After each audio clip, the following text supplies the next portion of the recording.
What's going on, everyone? Welcome into another Forward Progress Live watch along.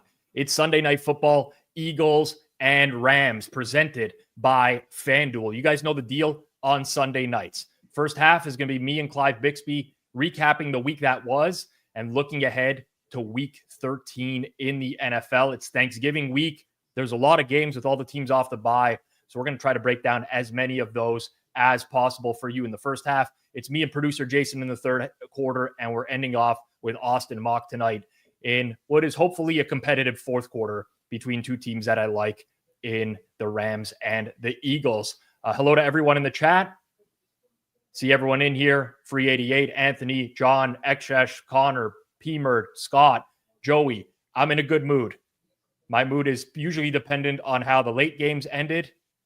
I had my biggest win of the year today on the Green Bay Packers. Not just the regular line, but cashing about 1 million alternate spreads. I don't think I can top that this year. I'm feeling great. That game was in the books, and I watched the Denver Broncos cover when Desmond Ridder came into the game, got sacked at the goal line. So all in all, fantastic day. Makes up for the push on Minnesota earlier today, which was a really painful one, but that's the NFL. You got some ups, you got some downs.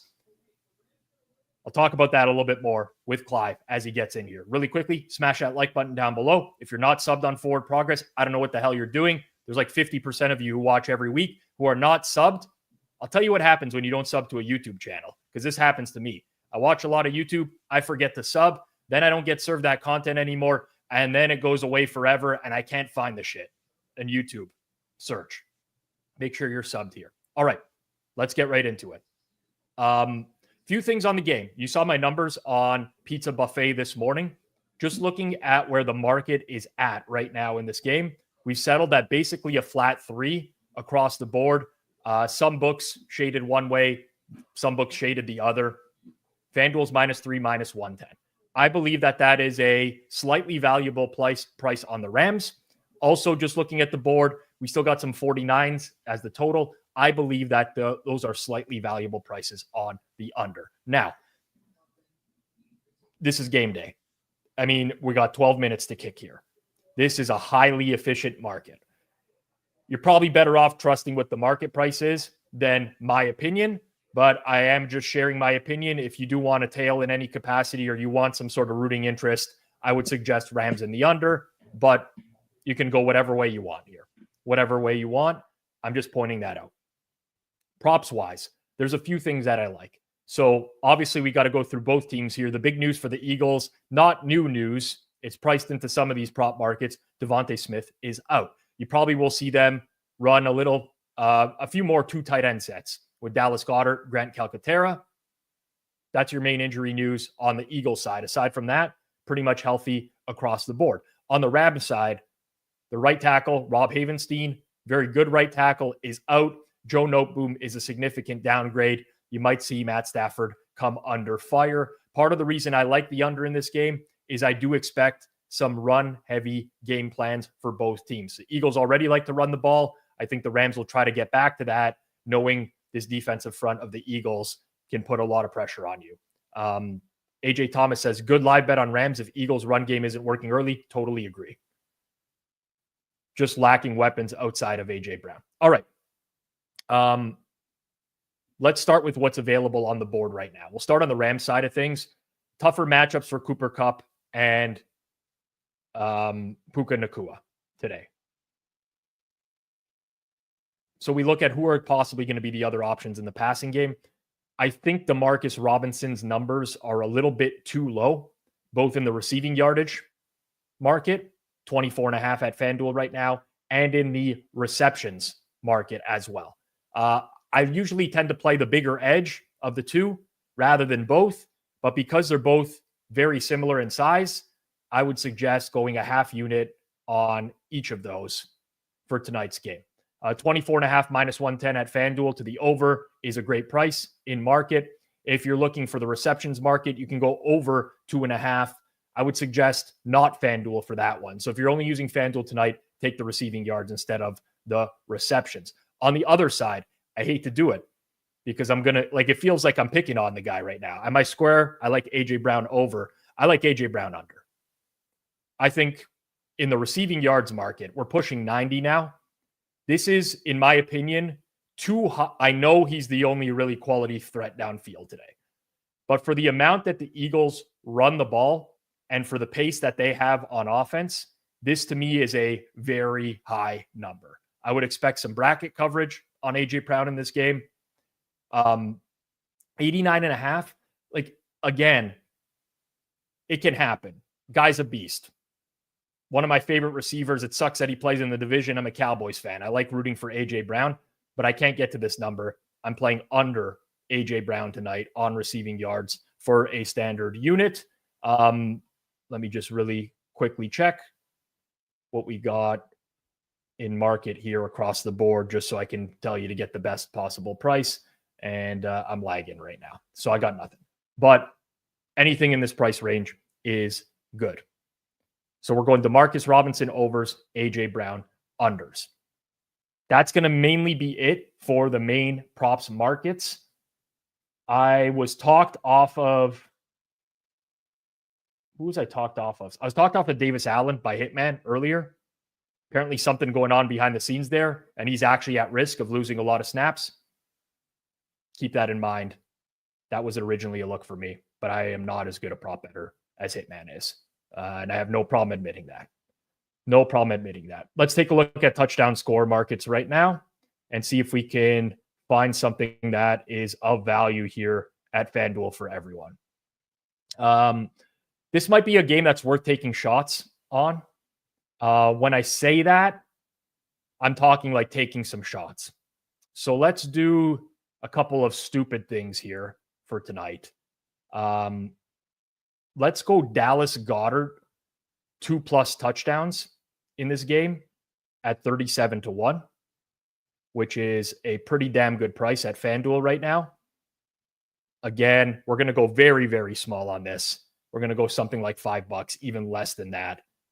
But Goddard 2+, and let's get insane today. I haven't got nuts in a real long time. Let's go Jahan Dotson, also 2+ touchdowns at 100-1.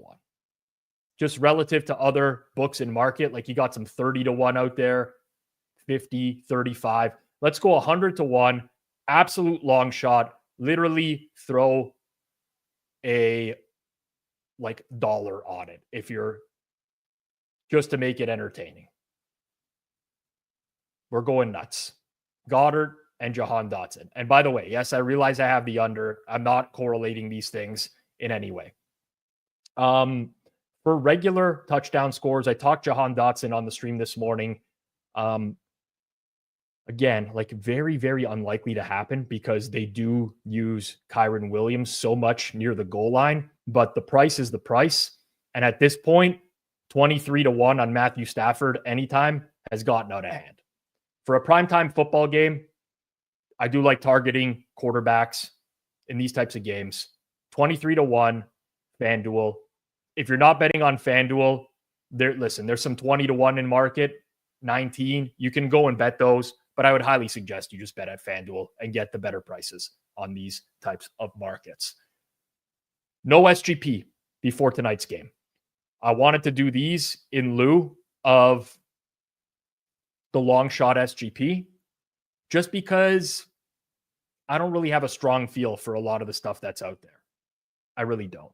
One thing that we might be able to do is put together an in-game one, especially as the second half goes on. But that's where we're sticking with tonight. Marcus says, Johnny Wilson, red zone target, Roberto. Very possible. Listen, I'm doing all of this relative to price, right? I don't actually know what things are going to look like without Devontae Smith. We have some small sample size stuff when the Eagles are missing top receivers. They tend to play more two tight end. Grant Calcaterra, I thought, was probably a good look earlier, but prices are gone at this point. I'm not super interested in betting him at the peak in market at this point. Jahan Dotson has sucked this year. I have no idea what's going on with Johnny Wilson. I know Britton Covey's a punt returner as well as a wide receiver. That was of interest to me. But, Pat Kappa just said it right now. Covey over 7. I just don't know how much he's going to be involved in the passing game. How many 3-4 wide receiver sets are the Eagles running today? Probably only if they're trailing big. I do think that they are going to try to establish the run. So that's it. Aeneas Smith's moment. What are the prices on here? I mean, FanDuel has the best price on Aeneas Smith touchdown, 22-1. Do I just add to players who are not going to score a touchdown today? We'll do it for you, AD. Just because I respect the hell out of AD. I didn't put this in yet. I'm actually going to take the time to put it in on my phone right now, mostly because I have FOMO at this point. And I know this is riveting, people. I really do. All right.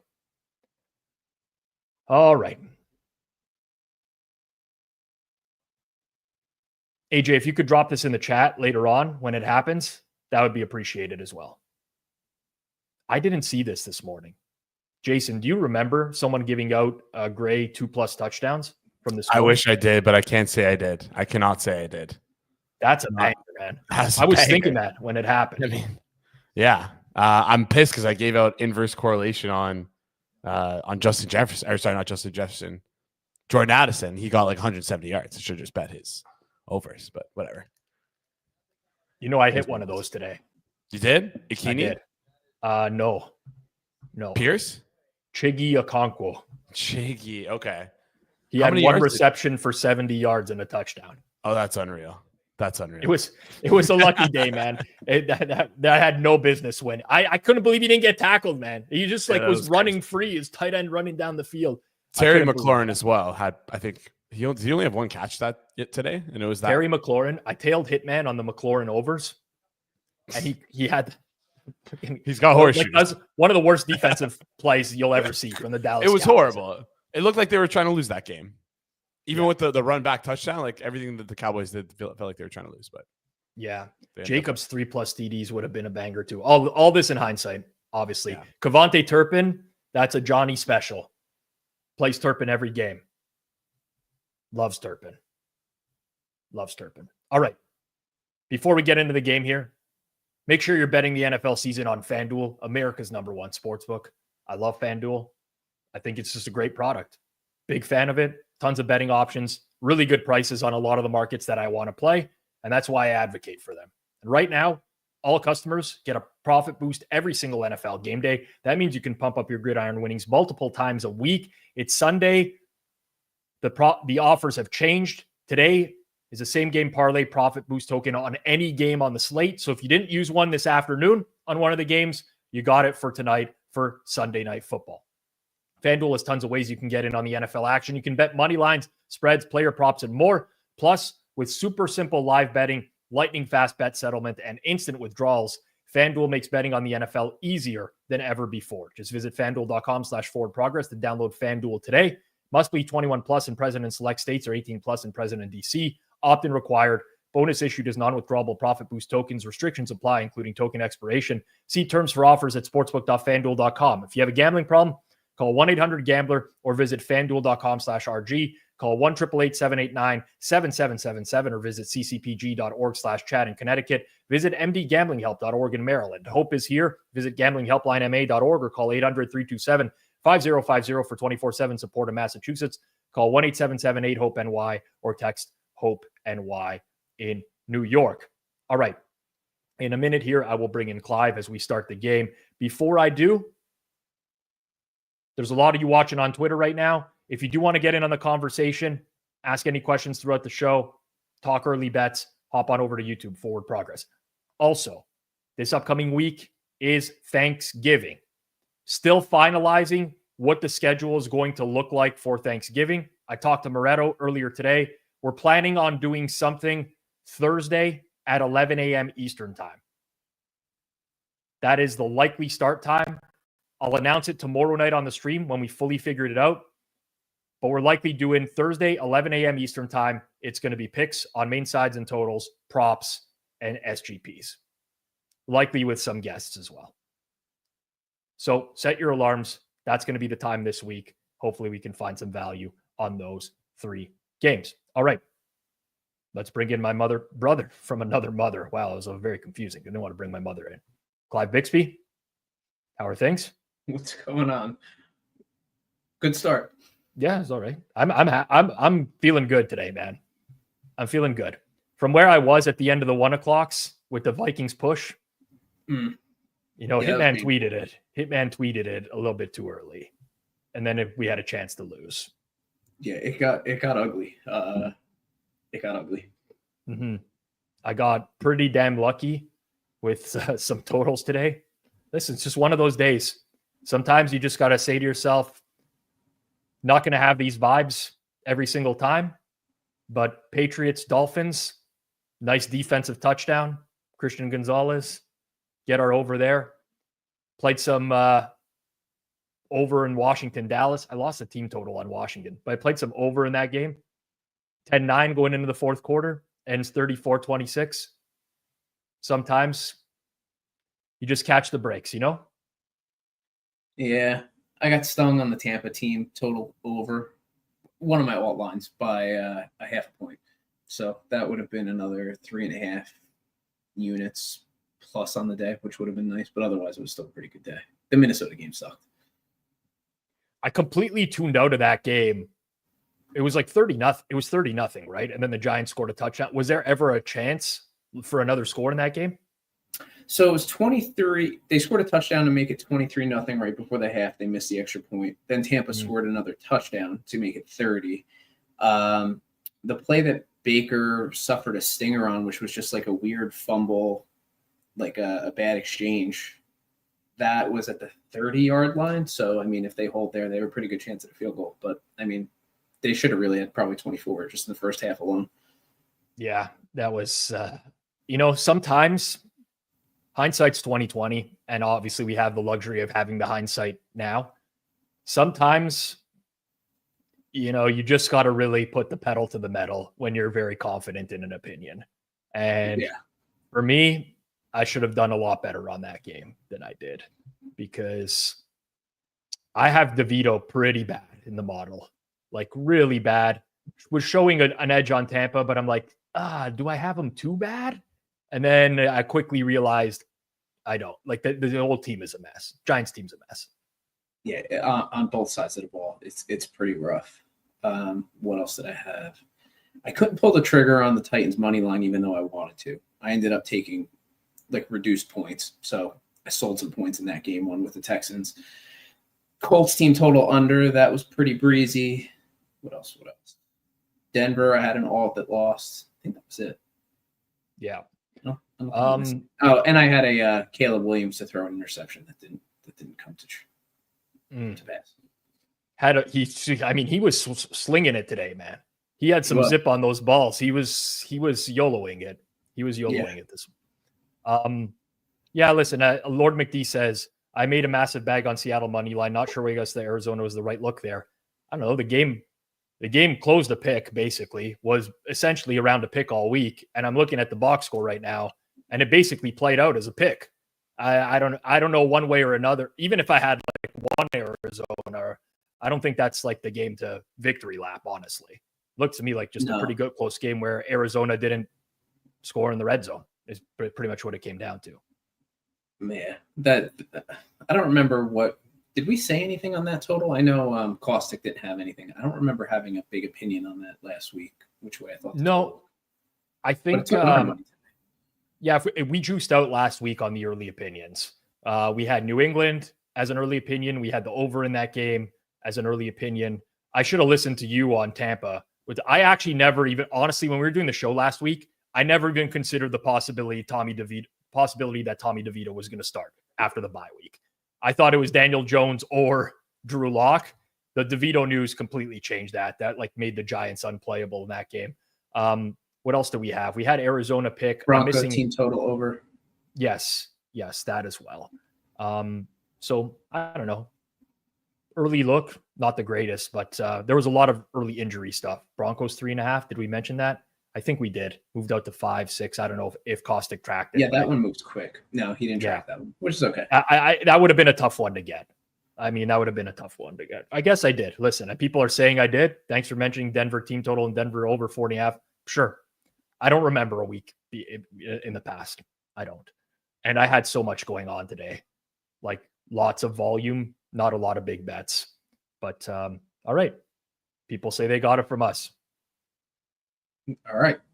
Okay. I'll take Good to hear. I'll take the credit for it. I'll take the credit for it.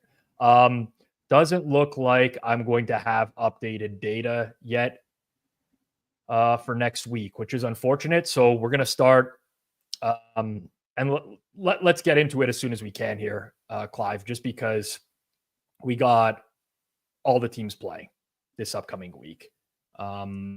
Really quickly, just going to pull up my odds screen. I use BetStamp Pro. If you do want to check out BetStamp Pro, you can reach out to @BetStamp on Twitter and see if you can get an early look at the product. Okay, let's start with Thanksgiving, 3 games. And again, for those who are new here, just watching for the first time, a reminder, this is my first opinion from looking at the line for the first time and processing all of this in my head. I'm not running a model. There's a chance stuff will change later on in the week, but I feel very confidently of like where my numbers will end up one way or another. So let's just get into it and we'll go from there. Bears at Lions, Thanksgiving Day, early game. Early market here for this one at Fanduel is the Lions laying 10.5 at home. The total in the game is 48.5. Pretty dominant performance from the Lions again today. I think a lot of people galaxy brain themselves into Colts this week because of, the public bet percentages and stuff like that. It was never a game. Detroit dominated from start to finish. They held the ball for 37 minutes in the game, 52% success rate on offense to the Colts, 30% success rate on offense.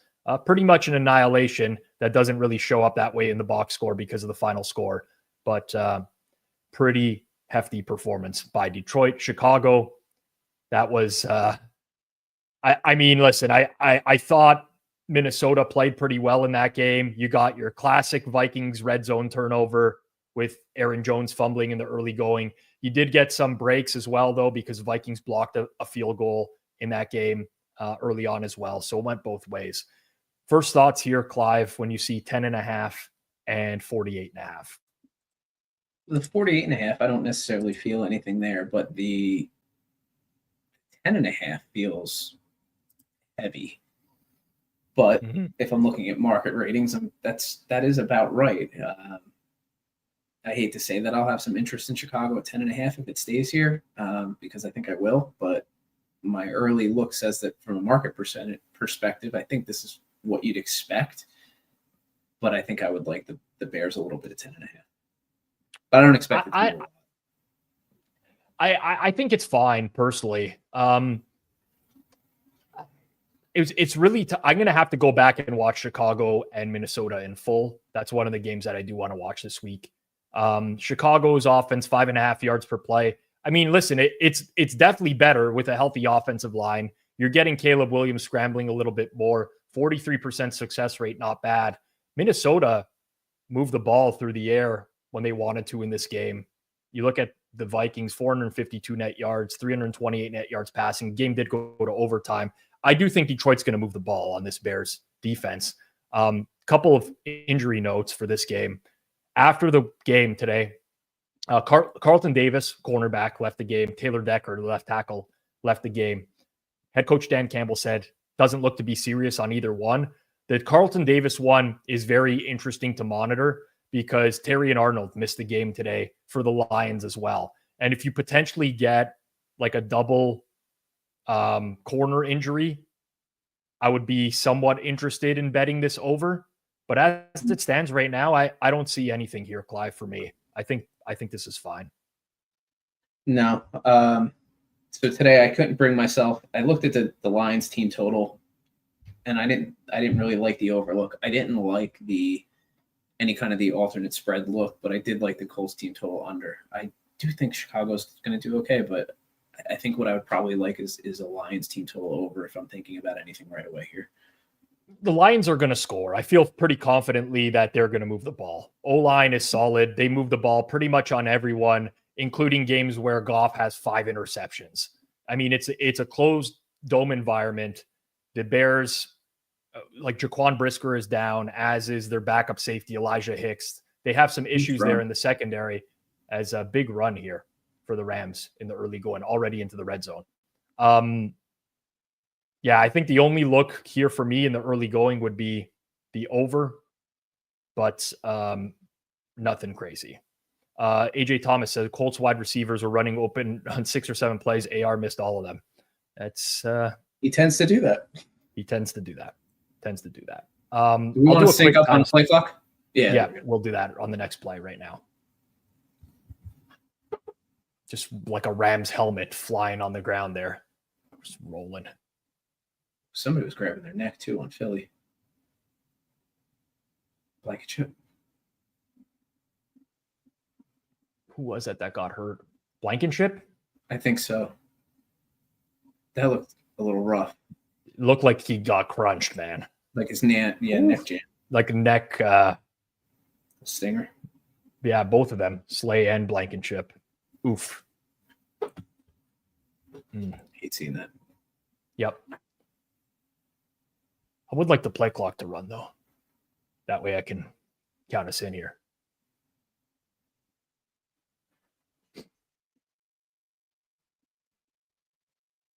Yeah, that would be nice. Do you have anything on this game? I don't. Yeah, I have. I didn't really want to say. I have a very good under number on this game. I'll be upset if it loses. It's pretty much peak of market. Gotcha. 50.5.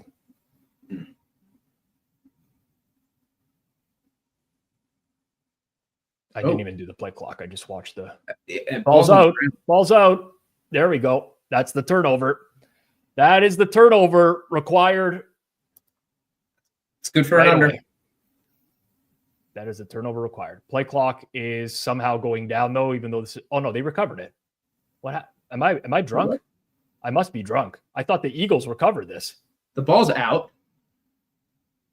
The ball. Did they call him? I don't know what just happened. What? Did they not allow a challenge? Okay, no. I can't hear that. I mean, Tirico's going nuts because he's like, Sirianni's flag was out. It's down on the ground. Nobody saw this. I mean, it's very clearly a fumble and a recovery by the Eagles. Yeah, Sirianni's definite 100%. And rightly so. Of course. I mean, the side judge is running away from him.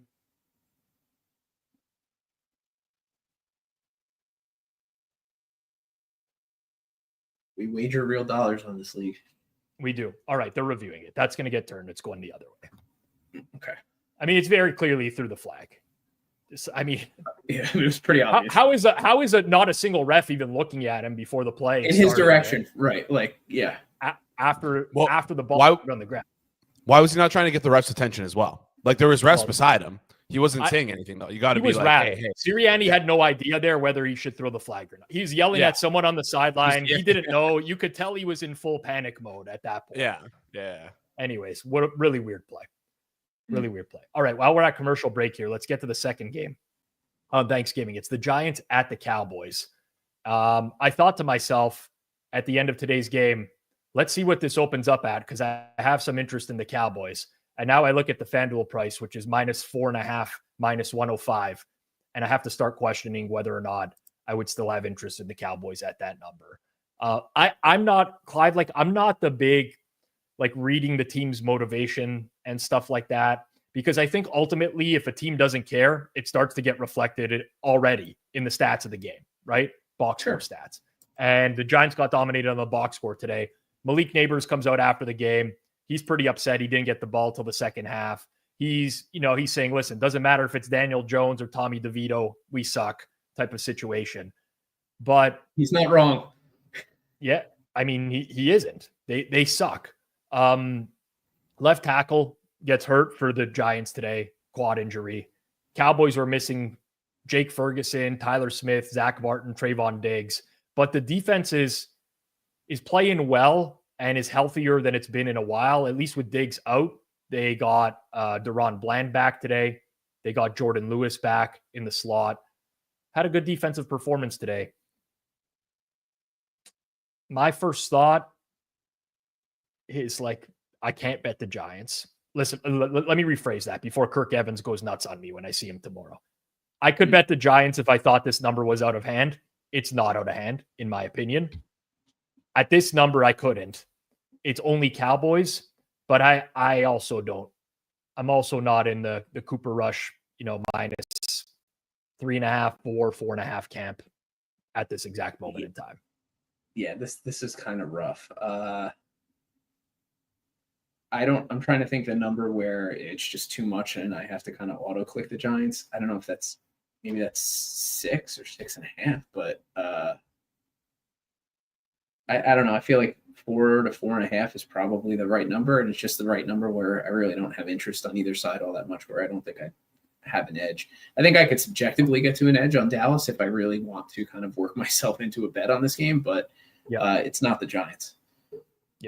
Play clock is at 19, 18, 17, 16, 15, 14, 13, 12, and we are off and running. First play run. Yep. And Barkley, I think, is going to get a lot. Is 38.5 too low? How do the Giants really score on anyone right now? Listen, I know Dallas's defense is bad, but when we think about what Dallas's defenses look like for the last month, they do have Micah Parsons back. They have Marshawn Nealon back off of IR. DeMarvion Overshown is playing really well. Deron Bland is back. Jordan Lewis is back. There's a chance the Giants' offense is a disaster. Complete disaster. Yeah. I'm trying to think of what the Giants were implied today at home against Tampa Bay. 23-17, so probably 16.5 or 17 was probably their number. Yeah. I mean, this was off a bye week. Yeah. They averaged 4.4 yards per play today, off a bye. Yeah, in a game where they were trailing the entire game. And they're going to play in 4 days. I don't necessarily think 38.5 is too low. I don't see the Giants' path to offensive success at all. Yeah. I struggle with that. I mean, Giants just run it down the Cowboys' throat. It's kind of like what the Commanders tried to do today for a bit, and it didn't work either. I think Dallas's defense is just going to be better as a whole going forwards. Yeah, I don't have any real things that I truly like here. Nothing's jumping out at me. Yep. I'm with you. That's my first read. Miami at Green Bay, night game. Actually looking good now with both teams playing well. I mean, debatable. We can talk about that in a second, but we look at the early market for the night game. Fanduel's -3.5, -105, Green Bay. Total 47.5, juiced towards the under.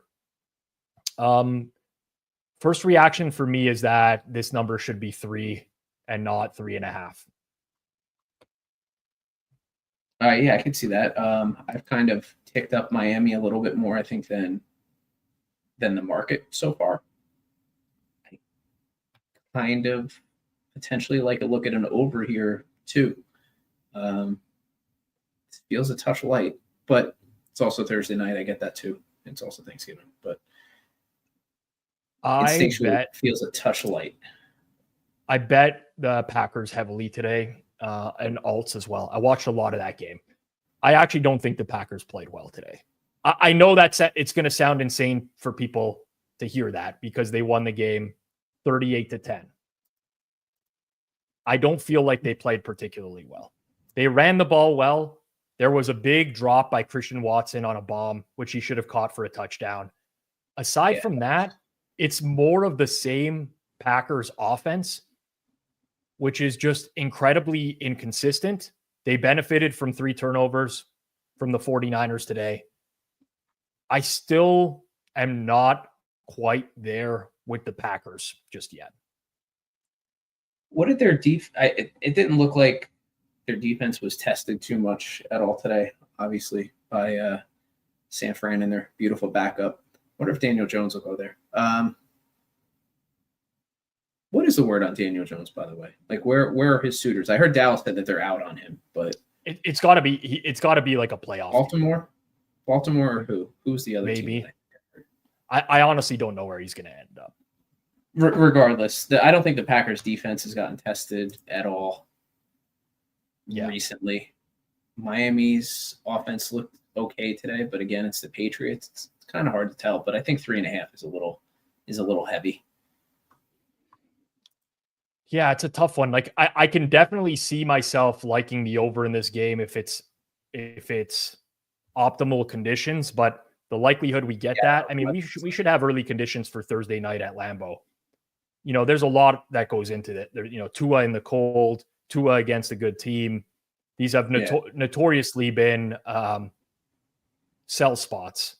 But yeah, I know. Maybe I'm just a little bit too biased after watching the Packers today. But I didn't feel like they dominated anywhere near what the scoreline indicated. It was just more like San Francisco's not a real. I mean, you look at San Francisco today, no Brock Purdy, but no Trent Williams, no Nick Bosa, no Charvarius Ward. So you're losing your best offensive lineman, your best defensive lineman, your best player in the secondary, and your quarterback.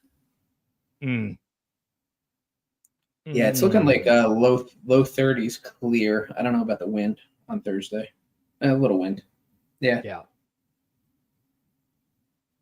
All right. I'm going to say strong lean Miami. I mean, listen, if you look across the market right now, you can get 3.5 minus 110. I mean, you can get 3.5 minus 105. Miami right now. Yes. Fast forward to Thanksgiving night where I'm going to want to yak some turkey watching Tua throw ducks in the cold. I mean, listen, he's not even throwing downfield anymore, though. That's the beauty of this. It's all underneath. It's like yards after catch. No, that's very true. I didn't get a chance to see a lot of what Drake May did today, but I did see some Dolphins offense, which was okay. But to your point, it hasn't been attacking downfield. It has been underneath stuff. Yeah. Getting the ball out quickly and letting people run with it. I mean, since Zach Sealer came back on the D-line, him and Calais Campbell on the opposite sides of the nose tackle have really done a good job of getting interior pressure. Like they're getting there. Chop Robinson is playing really well now. Anthony Walker got hurt today. I did see that. And people were wondering whether he blew out his knee again. I don't think it was that. I think it ended up being like a hamstring or something along those lines. Maybe they get Kendall Fuller back. He did practice this week. It's possible that happens. Rams were not fooled at all. No, that was tough for the Dallas Goedert 2+ TDs right there. Is Sirianni going to go? Big decision. No, I don't think he's going. This is a classic. They took this right out of the Kansas City Chiefs playbook right here. That's a classic Mahomes to Kelsey play. Jake Elliott on. Field goal accuracy has really taken a dip the last couple of weeks. It's been nuts. Yeah. And it doesn't seem like a lot of it's been condition based. Blocks, yeah. No, there's been a lot of blocks too. Okay. Let's keep going here. We have a Friday game. Black Friday. Oh. Is this an Amazon game? I don't know. Or a Netflix game? Is it? Netflix somebody in the chat might. I think Netflix is around Christmas. No? I thought? Maybe. That makes more sense. It's a standalone game. It's the Chiefs hosting the Raiders. We actually saw a standalone game last year. I think it was right around Christmas where the Raiders embarrassed the Chiefs in that game. Early market here is Kansas City laying 13.5, minus 110. Total in the game, 42.5, juiced under. So there's a lot to break down here. Gardner Minshew's out for the season. It was a bad fall. Looks like Aiden O'Connell I think he wasn't active or he's still on IR. I don't remember exactly what his injury was, but I'm almost certain. Yeah, he's IR. So it's Desmond Ridder getting the start here. Desmond Ridder, I think he's worse than Aiden O'Connell. He is, but I think O'Connell's eligible to come back next week. Mm-hmm. I don't know if he will. Okay. Yeah. Good to know. What was the O'Connell I mean, he injury? sucks I don't too. remember. Was it a finger, right? Was it Finger. like a broken thumb or something? I believe it was his thumb. Something along those lines. Okay. Either way, they both suck. Like, they're both terrible. Yeah, I mean, how are you going to lay 13? Like, I know how bad the Raiders are right now. Laying 13.5 with the Chiefs, this iteration of the Chiefs, I don't know how you can do it. Like, listen, the Chiefs moved the ball down the field. They had a 55% success rate against Carolina today. I should note, I want to check the sack numbers because it seemed like Mahomes was under duress a lot in this game. 5 sacks. He took 5 sacks against Carolina. Like, way more negative plays than you would ever expect out of this offense. 10 penalties on offense. I understand the appetite to bet against Ritter, but this is a lot right now with this Chiefs team. Yeah, it is.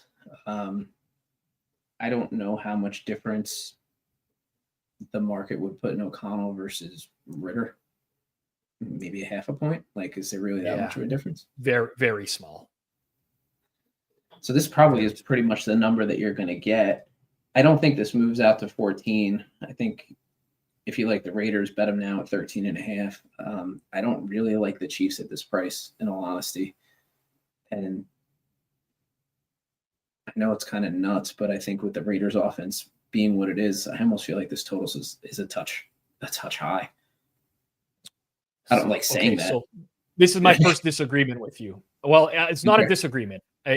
So I was watching Vegas Denver before Minshew got hurt in the game, and I was thinking to myself, I looked ahead. I'm like, KC Vegas on Friday. I think KC right now is a sneaky over team. They don't have a lot of explosive plays, but they march down the field. And listen, it takes them, at times 6-7 minutes, but they're usually scoring on these drives. So I'm fine with that. They have turned into a big time pass funnel defense. Like, I'm not there to admit Bryce Young looks better, but he actually looked good today for large portions of that game against the Chiefs. And this is like a consistent theme now against the Chiefs defense. They don't have a second corner and they can stop the run really well. Teams are not challenging them with the run. They pick on Najee Johnson and Chamari Connor. Like, Jalen Watson's injury has been big for the Chiefs secondary. So I don't know that I could bet the under here, honestly. And Ritter is gonna be, he's a YOLO quarterback, right? He is. He is. I mean, but what are we looking at? 28-14 is roughly like the implied numbers there. I don't know the Raiders' path to getting 14 points, unless you really do think that, whomever starts at quarterback is going to be able to exploit some of the weaknesses in Kansas City's secondary. Right. I mean, I know that's not rocket science, but I mean, if anything, maybe I would have more of an appetite for a Kansas City team total over as opposed to a game total over. Because to your point, Kansas City does, I mean, their series conversion rate, I don't have updated data in front of me, but I know it's been really good all year. They don't have the explosives to your point, but they consistently move the chains and they are scoring. And their defense isn't what it was last year, so I get it. Yeah. And like, I mean, there's more to this right now. Like, you got to look at the Vegas cornerback room for next week because Jacorian Bennett and Nate Hobbs were out today. You missed 2 of your top 3 corners. They're really not going to have much of a hope. It's a tough one, honestly. I really did think to myself today, at one point today, I'm probably going to be betting the Raiders at the Chiefs next week, but the Minshew injury has thrown a wrench in things because I'm not a Ritter guy. He has a lot of Levis in him where he's going to find a way to make a mistake pretty consistently. And he doesn't have the I'll call it a good Levis, but he doesn't have the good, accurate Levis at moving the ball down the field. He does have the absolutely shit tail end of the bad distribution of just awfulness. Yep, I'm with you. All right, those are the weekday games. Let's get into Sunday's slate. Speaking of Will Levis, that'll lead us off. Titans at the Commanders next week. Very curious to see what we're getting in this game right now. Opens 5.5 minus 115 at Fanduel. There are some 6s out there. What do you make? Total 43.5. What do you make of the Commanders right now? I mean, obviously they lose outright to the Cowboys today. Like, do we think Jaden Daniels is hurt, or that the league is just starting to catch up to the offense? I think it's a little of both. I didn't see as much of that Commanders-Cowboys game live as I would have liked, but it doesn't seem like what I did see when he got pressured. It didn't even look like he went to a first read all that often, or he just wanted to get rid of the ball, or he wanted to scramble. He doesn't look today, from the plays that I saw, he didn't look particularly comfortable. I don't know if that's you're a Cowboy fan, so you probably watched more of the game than I did. Is that what you were seeing too? He was doing a lot of stupid things too, like just scrambling, rolling out to his right, and then running out of bounds for like 2-yard loss. There was a lot of dumb stuff happening there. We got one DeMarcus Robinson there, 14 yards. That's more than halfway there. Yeah, it's tough. I mean, Carlos says Kingsbury always melts this time of year. That's true. Historically, he has. Of note in this game, Brian Robinson hurt his knee. Their right tackle, Andrew Wiley, left with a concussion. Their center, Tyler Biadasz, former Cowboy, he left. I cannot get confirmation as to whether or not he has a concussion, but I know he was in the medical tent for getting checked for a concussion. I think there's some upside here with Tennessee at 6, honestly. I do too. Oh yeah, I actually like them today. I forgot. Got rocked on like the last play of the game. Got knocked out cold. That kickoff God, return. I can't believe I'm saying this, man. But I liked the Titans today, and I think I will like them next week too. Like at 6, I would have significant interest in the Titans. Mm-hmm. And probably the money line too. I think another big thing for me is that Washington's defense is now starting to look more and more like the Washington defense that we expected at the beginning of the year as well. I was going to say that too. Like they have, I don't want to say they've regressed to the mean, but I think I don't know if they just had an early, easier schedule or what, but they do not look particularly good. Now they have an easy schedule the rest of the year on paper.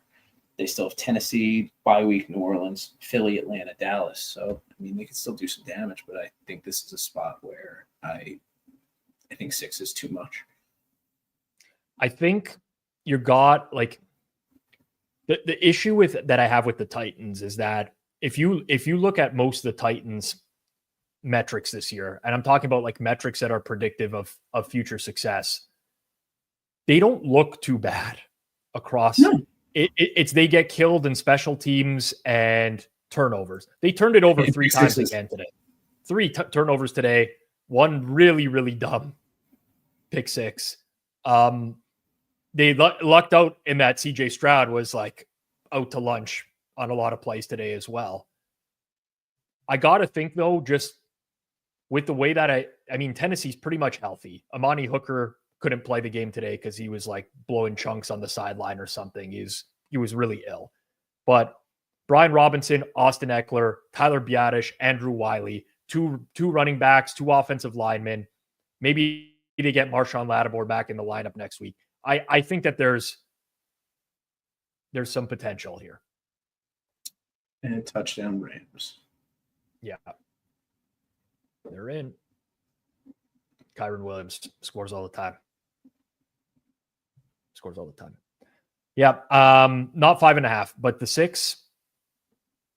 Oof. I'm like getting shivers talking about this. It's weird because like I like the Commanders for so long, but I just have, and my brain is, in the back of your head, you always got this, well, what if they turn into that offense again? But they're not right now. Like they're not even remotely close to that right now. Well, I think the market's treating Tennessee at their floor price, which is understandable too, but I just don't think that price is right. Like I actually think Tennessee is better than how the market is viewing them. Not by a ton, but I think they're closer to Chicago than they are to, let's say, Jacksonville. Yep. And they're being priced exactly like Jacksonville, and I think they're a better team than Jacksonville. Mm-hmm. Mm-hmm. Well, we will see. XS says Eagles defense most overrated unit in football. Turnovers, EPA merchants. I'm pretty sure they're also second in success rate. Feel pretty confidently that they were a top 3 success rate team. So it's not just EPA. It's on a down to down basis as well. Yeah, I don't think that they're. The only offense that they've really played that is that good is Baltimore. Yeah. The rest of the offenses have been pretty when I look through their offensive strength of schedule. Yeah. Okay. Keep it going. We're almost at the end of the first quarter here. Lots of games to get into. Chargers, Atlanta. We could talk about it really quickly. Obviously, Chargers are in action tomorrow night. They're small favorites on the road, laying 1.5, pretty much across the board. Total in the game, 46.5 minus 110 at Fanduel. I'm going to say you got to bet that over, I think, now. Listen, Atlanta is going to likely get back their corners. It's not going to be the same defense. They were missing Mike Hughes, D. Alford, Antonio Hamilton, Kevin King. Their cornerback room is a disaster, and they're coming off a bye. I do feel as though Atlanta's defense is still pretty terrible because they can't generate a rush whatsoever. I don't know how you feel about the total in this game, but that seems low to me. I think the Chargers, half of that seems low. I don't know how much I see the Falcons having a ton of success. I mean, I think actually my bet today would probably be the Chargers side of anything. The minus 1.5, minus 105 is where I'm looking. I think from a market perspective, the number's probably right. I don't know that it's going to move a ton. But I guess it depends how much downside you think there is if the Chargers actually play a really good game against, the Ravens, and if you want to take them now or not. It's true. I mean, I don't, to me, I just feel like that 46.5. I'm surprised it's not 47 or higher. And let me just look across the board here. Yeah, most other shops you're seeing 47 or higher. I think it's a little bit too low. I do. Yeah, I can see that. I definitely have no interest in the under. None. Okay. Steelers at Bengals next week. Steelers played Thursday night, lost to the Browns. The Bengals are off of a bye week. Injuries. Steelers were missing Alex Highsmith. They didn't put him on IR, so there's a chance they could get him back. Prior to the bye, Orlando Brown, left tackle for the Bengals, was injured. I think there's a good chance he's back this week, as would be Sheldon Rankins on the defensive line. Early number for Steelers and Bengals. Bengals minus 2.5, minus 120 at home. Total 46.5, Clive. A hard time taking Bengals games unders. I think the side seems about right. I don't know. I don't necessarily really have much of a feeling on the total. The total maybe feels a hair low. Yeah. Not nuts. Pittsburgh right now, since Russell Wilson took over, they are struggling on early downs and they're doing well on late downs. And typically, in the history of the NFL, it's not a good way to win. Generally, early downs are a lot more predictive. This is priced as if Cincinnati is a better team than Pittsburgh. Small rest advantage built in. And a lot of people will look at the records, and I think they're going to like Pittsburgh. I'm stuck on Pittsburgh not being good. And I don't think I can get off of that. I was hoping that we would not get minus 2.5, minus 120. That's the initial hesitation right here. There is some minus 2.5, minus 110 out there. And again, if you're just thinking from a risk standpoint, it's asymmetric risk, right? You take -2.5, -110 on the Bengals because you think they should be a 3-point favorite, and it moves out to 3. You got yourself a great number. It moves down to 2, moves down to 1.5. Who cares?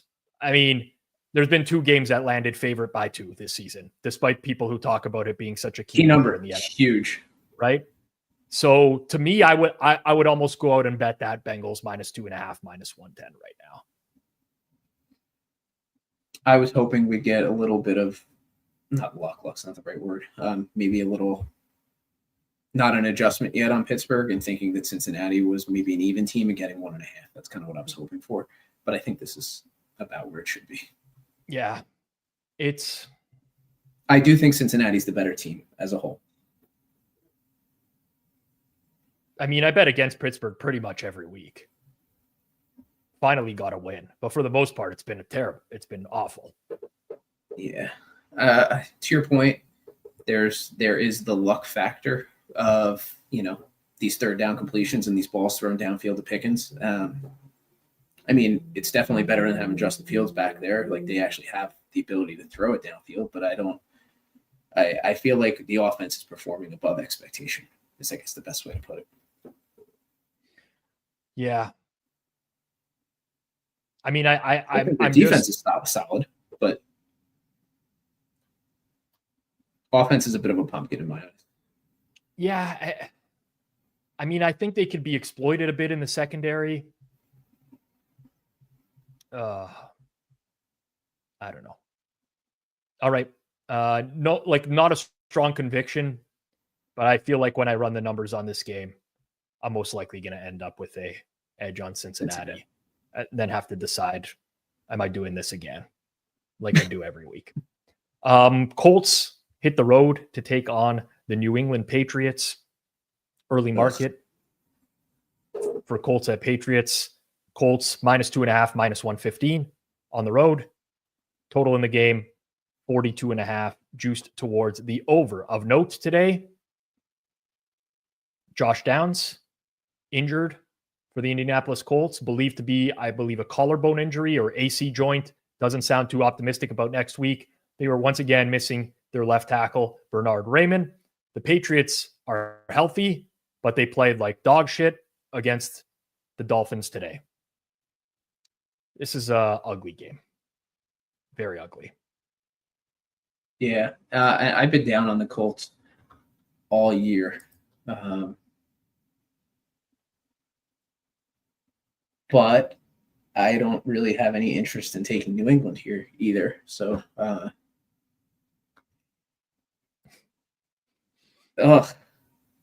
ugly. I know. The total feels a touch low to me, but both these offenses can be a little anemic.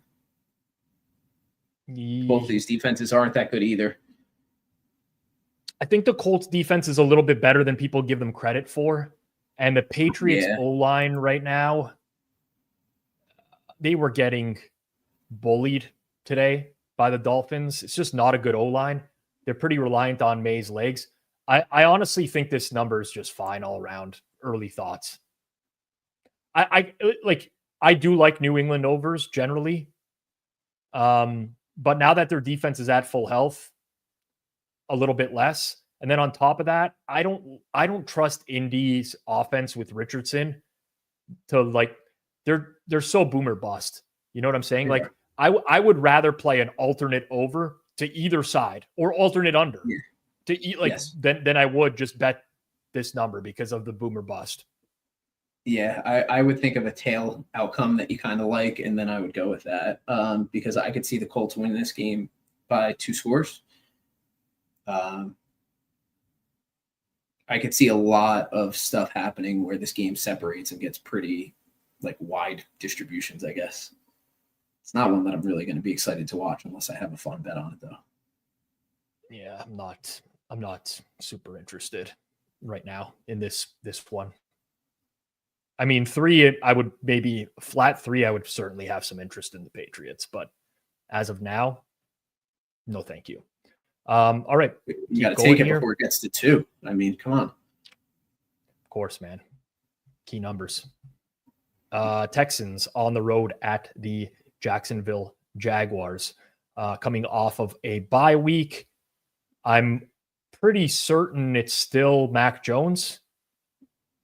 I actually don't know. I'm going to just full on admit right now that I did pay attention to nothing for the Jacksonville Jaguars in the bye week. So I don't know if Trevor Lawrence is expected back or not. Well, let's take a look at the early market and we'll see. Houston's on the road. They're favored 5.5 at Fanduel.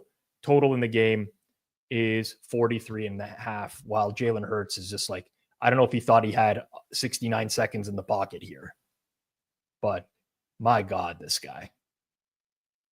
I just don't think this team can. Listen, I know this is going to be a very hyperbolic statement. I just don't think that you are going to have good shots of winning a Super Bowl with Jalen Hurts as your quarterback, which is unfortunate. Like, I know how close that they did come, but their defense was an elite unit that year. And without that, I have a very hard time ever buying in on Philly. Yeah. But I also hate Philly. Like, so there's that too. I'd like to think I'm being objective, but I but I'm not. I'd like to think I am, but I hate Philly. I can't stand this team. Oh, yeah, it's both. I mean, I could be talked out of Philly being like, they're certainly not a bad team at all. I just don't think that the upside is what I would want with Hurts. He concerns me as a signal caller. Thanks, Scott. Yep. I'm with you. I agree. Houston and Jacksonville. I noticed that Jalen Petrie and Kadar Hallman, corners for Houston, left today. Petrie's a slot corner. I like him quite a bit. And, you know, my first thought was I'm going to look towards the over in early market. And then I see Jacksonville here. And it's like, my first thought is, should I just cross this game off of the board next week and pretend it doesn't exist? The Texans played terribly today. Terribly. They had a 32% success rate on offense. They committed 11 penalties for 81 yards, only 4.8 yards per play at home, 3 for 13 third down, 12 first downs the whole game. There was some explosiveness in the offense. There was some big plays for sure. And you're going to get that with Nico Collins back. But this is a tough team to lay this amount of points with right now. And, I mean, Stroud threw 2 pretty bad interceptions today. The one at the end of the first half was especially bad. Now, I know I did bet the Titans today. I did think 8 was too much. With Jacksonville in the state that they're in, I guess I'd be okay at 5.5. I think I just have more interest in betting on the Houston offense and maybe playing a team total over without knowing as much about the Jacksonville offensive situation. Tom says Texans are only good at winning close or losing close. I mean, they're 1 week removed from beating the Cowboys by 24 on Monday Night Football on the road, where they were favored by 7. So I generally agree, by the way. Just based off of the way that they run their offense. Man. What's Jacksonville's record? Is there even a point to bringing Lawrenceville back?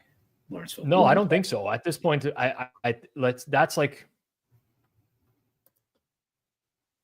this is one of those games where I imagine I'm going to have a lot of lengthy conversations with myself. They're 2-9, the Jags. They're 2-9. I would not bring Trevor Lawrence back. Just fire Peterson or let him play, coach through the rest of the season and be done with things. I used to live in Lawrenceville. That's, I think, why that came. All right. I'm not going to spend another second here. Spent already too much on this game. All right. This game I'm interested in. Arizona at Minnesota. NFC teams in the mix right now. Minnesota -3.5, -120 at home. Total 46.5.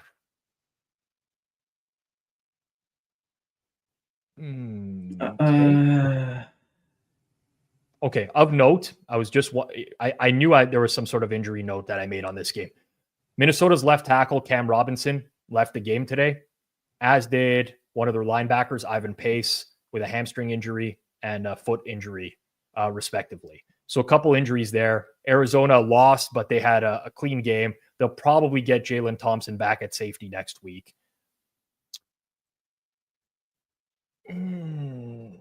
Okay. Arizona, Seattle, 10-point win for Seattle today. Seattle won it on the backs of their defense. Arizona couldn't run the ball at all, which they kind of are reliant on. When they got into the red zone, they couldn't score for the first time this year. They'd been 100% on goal-to-go situations this year, and they didn't score on a goal-to-go situation today. Minnesota, on the other hand, has this incredible penchant to fuck around. Yeah. Move the ball. Some sort of like weird catastrophic thing happens to them every single time. I don't actually really know how I feel about these teams right now. In my head, I kind of feel like the Vikings have been on a run where they've actually played well, but aren't getting the credit for it because they barely beat Jacksonville. It was 12-7. There's a horrible game from Darnold in the red zone. They played Tennessee, and they didn't really open it up at all. They just basically played strong defense. It's almost like KOC turned into the most defensive coach ever in that game. Today, comfortably led for the majority of the game, somehow blew it because of an onside kick recovery. They go to overtime. I don't really know what to make of them at this point.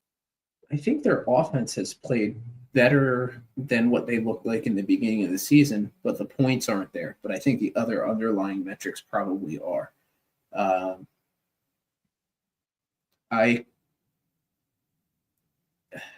I've liked the Cardinals this year. Like I played them today in one of my pick and pools.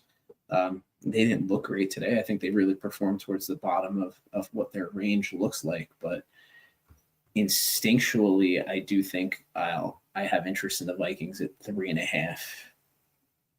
I'm looking at like recent market rating. I don't love to do this, by the way. This is not like something that I highly recommend that people do, but it's important to keep your pulse on where these teams are being ranked in market, especially when betting early here.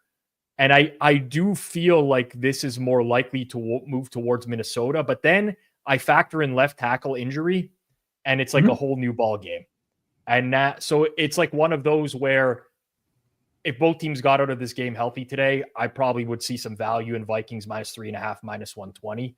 But now, I mean, they felt so badly about their left tackle situation that they made an in-season trade for left tackle.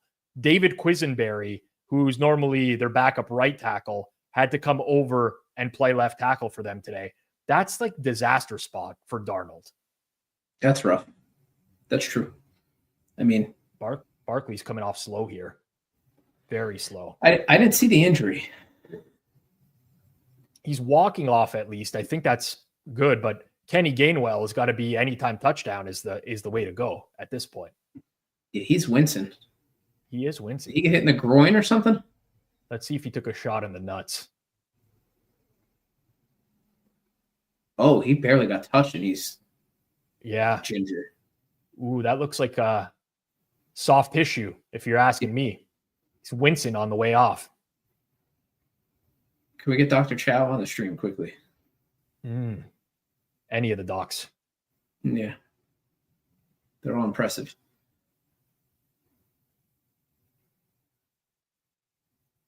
Hurts. Throw. All right, then just run. For fuck's sake. Listen, did it not look like there was a huge hold on, like Lane Johnson was holding someone there, right tackle? Am I out to lunch? Let me just watch this one more time. Maybe this isn't where I was looking. I was looking somewhere else, but no, he's not. He's okay. He's okay. Honestly, on replay, looks good. It was Young on the outside. Just an interesting play design and where that ended up. Whatever. I'm not a big Sirianni guy as a whole. Yeah. All right. I'm going to need you to tell me to seek help when we talk about our next game. Oh, fuck. Who's this? We got the Seahawks hitting the road to take on the New York Jets. Seattle's -1.5, -115. Total in the game is 43.5. Okay, first and foremost, I think that total's high. Yeah. What do you think? I do. It's definitely high too when you're comparing it to the rest of the market. That's the highest number in market.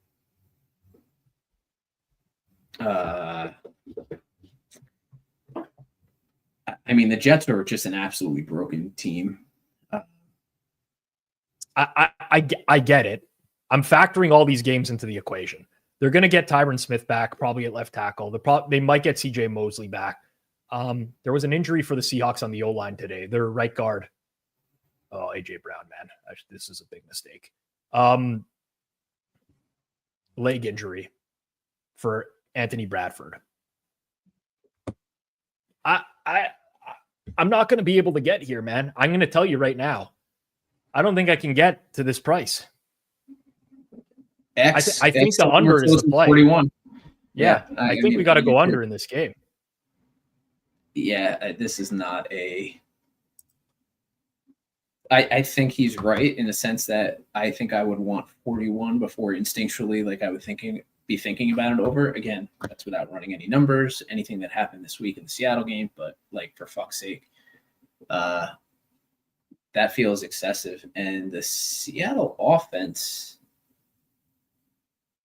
I feel like you're pricing the Seattle offense way too high if you think the 43.5 is something that's reasonable in this game. The Seattle offense stinks. I know. It should be way better than it is. They take so many negative plays. This is 2 weeks in a row now. 49ers, they can't move the ball on that D until Bosa gets hurt. This week, they really didn't move the ball on Arizona. Like, this is not a good offense. It's not good. In my head, they're a lot better than their metrics, actually. 4.7 yards per play today, 39% success rate. Not good. It's the early rushes, too. Like, they just continuously, 33% success rate on early rushes. Series conversion rate just under 71%. This just isn't a great Seattle offense. Mm-hmm. I think this should be way closer to the low 40s than where it is. I can't imagine this going up. I don't know what weather's supposed to be like in Jersey coming next Sunday. Oh, well, it can't be great. Oh God, man, it hurts. You stink, man. These are our Dallas Goddard. I knew you weren't gonna like that. Targets, man. Hopefully, it's an offensive penalty, so it wouldn't have counted anyways. That's a spirit. Christ. All right. Well, two books just moved this already under 42 even more. So I don't know if somebody's listening or if people are the nails are hitting as. This usually happens. Let's call it out for what it is. As soon as we talk about something and we're vindictive on it, it usually moves. I'll have to have some deep conversations with myself later this week on the Jets. I can't imagine betting on the Jets. Neither can I, but it might happen. It might happen. Someone's gonna have to take away my keyboard this week, my mouse, something. My phone. Fanduel's down to 42.5. So hopefully somebody in this chat got to at least hit it before it moves. All right. Keep it going. NFC South. Tampa Bay Buccaneers on the road at the Carolina Panthers. Tampa Bay is a 6.5 point favorite in the game, -105. It seems to be the best price on Carolina there in market. Total 45.5.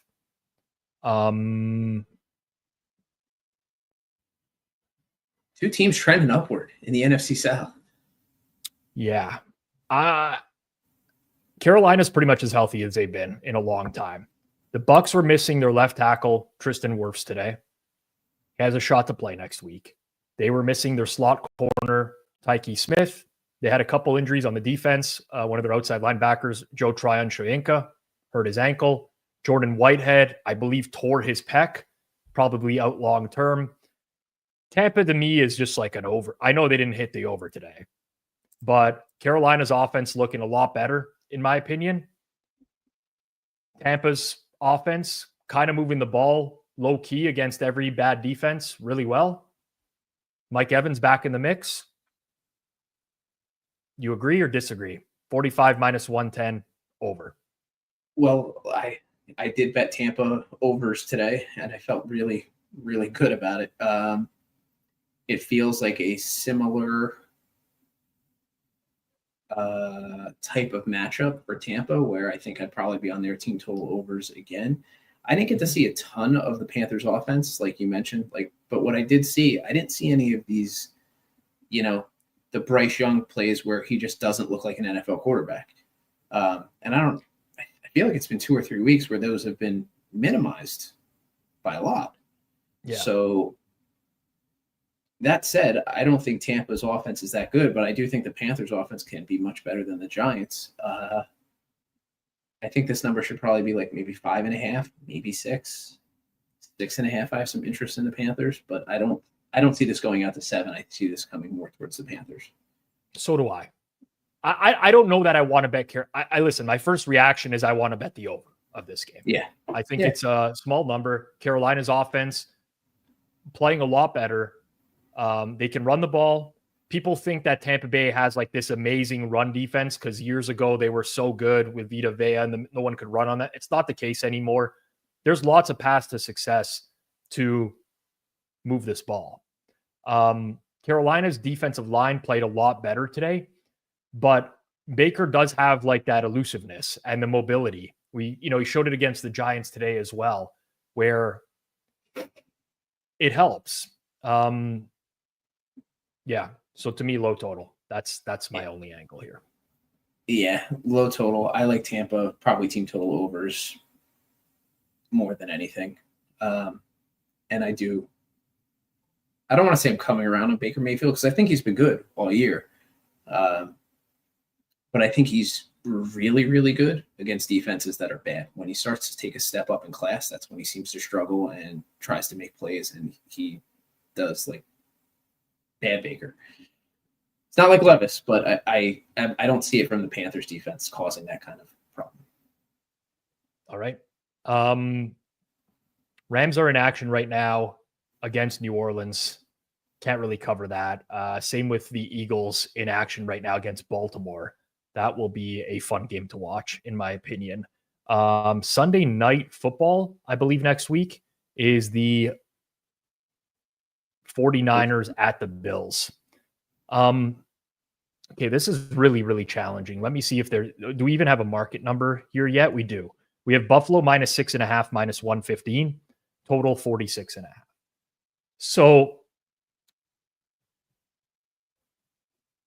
obviously, quarterback situation is very fluid for the 49ers. I'm just talking aloud here. Baker could not throw this week without, Wednesday, literally could not pick up a ball and throw. Just did mental walk through. Brock, sorry. Thank you, Brock. Appreciate that. Appreciate it. I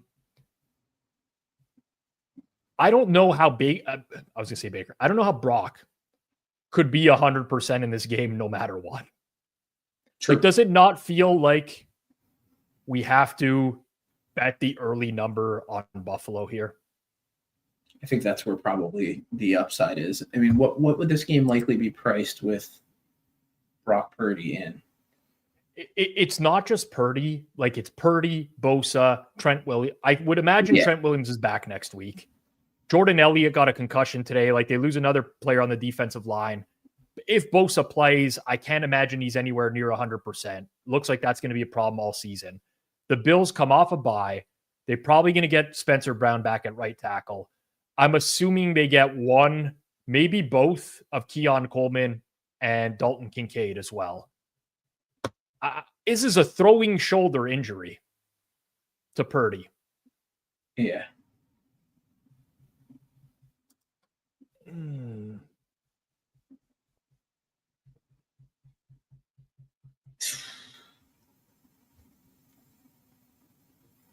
This also leans me to maybe wanting to take an under as opposed to the side, because I think I might like the under anyway. And I think the under gets better if Purdy's not playing. Like if you think that there's upside there. I mean, we could just wait. Like we don't have to bet. Honestly, a lot of the best bets for me this year have just been waiting on information. It's not like I have to take a stance one way or another. No, of course not. It just feels like if Purdy doesn't play in this game, and let's say everyone else does, it's still good, like a very valuable number at 6.5. Yes. Brandon Allen sucks. Fair. Is there a chance they go to Josh Dobbs? I don't even know about that. But the fact that they started Brandon Allen over Josh Dobbs tells me what Kyle Shanahan thinks of Josh Dobbs running this offense. Right. Yeah. That's a messy situation over there. Those are your two quarterbacks that you're choosing. And if you so willingly chose Allen today over Dobbs, it's a very telling statement. But for me right now, I think again, I agree. You don't have to bet anything now at all. My first look is actually at an under as opposed to anything else. But I do think that I think this has potential to go through the 7, depending on how some of these injuries play out. It's an in-between number is what this is. Yeah. And I feel like it's more likely that Purdy misses at this point. Oh, man, that was a big hit on Stafford. Right around the right tackle. He didn't feel that at all. Brandon Graham on Joe Noteboom. Not a great situation. Not a great situation. Okay, final game on next week's card is Monday Night Football. It's the Cleveland Browns at the Denver Broncos. Early market, Broncos minus 4.5, minus 115 at Fanduel. That's the best price in market on Denver if you want it early. Total in the game, 40.5.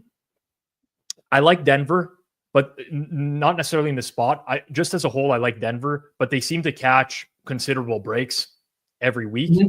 And it's kind of caused, like, I have a little bit of hesitation on how good they might be. They've had back-to-back games with multiple injuries in the opposing secondary against the Raiders and the Falcons. And I will say, Cleveland, healthy defense, but God, they give up some explosives as well. If this is decent weather, still far ahead. It's next Monday. I would like the over in this game. That makes sense. I mean, that makes a lot of sense. This number is so different from what we expected in the beginning of the season. Like, I don't know what the absolute look-aheads were, but I think probably the Browns I think both teams have probably moved 4 points or so in the other direction. Like, this has gotten pretty nuts. Cleveland does allow explosives. I think they've done it all year. Yeah, there's breakdowns in coverage all year long. I think people think of that defense as being like this elite defense, and they have good personnel, but they've given up way too many big plays. And Denver showed at this point that they can move the ball down the field. I don't love giving up 5.5 points with Denver at home, but I do like the overlook. You quickly take a look at Denver injury situation. So Zach Allen missed today. That was like, he was on the injury report, but it was unexpected. That hurt them on the D line a little bit. Riley Moss, their starting corner across from Patrick Surtain, I believe he hurt his knee, and I'm not 100% sure, but it looked like it could be a serious injury as well. Yeah, another total where I think the first look here for me is towards the over in this game. Yeah, I just got to look at weather. It's just cold. Yeah. Nothing cold. Else. I just got to hope that Cleveland doesn't try to establish the run. The running game's not working for them. It really isn't. No, I mean, it's scary to say, but they have to let Jameis go out and be Jameis. And if they want to win, they got to let him throw. It's terrifying, but I think that is their best chance, their best path to success offensively. It's kind of rough. Yeah. I don't think this could be south of 41. I personally don't. It's already moving. It's not anymore. I'm sorry. I said it too quickly. There still is a 41 out there. Listen, that's why we do the live show. And that's why People can bet early. Tough for the Europeans in bed right now. Poor Suma.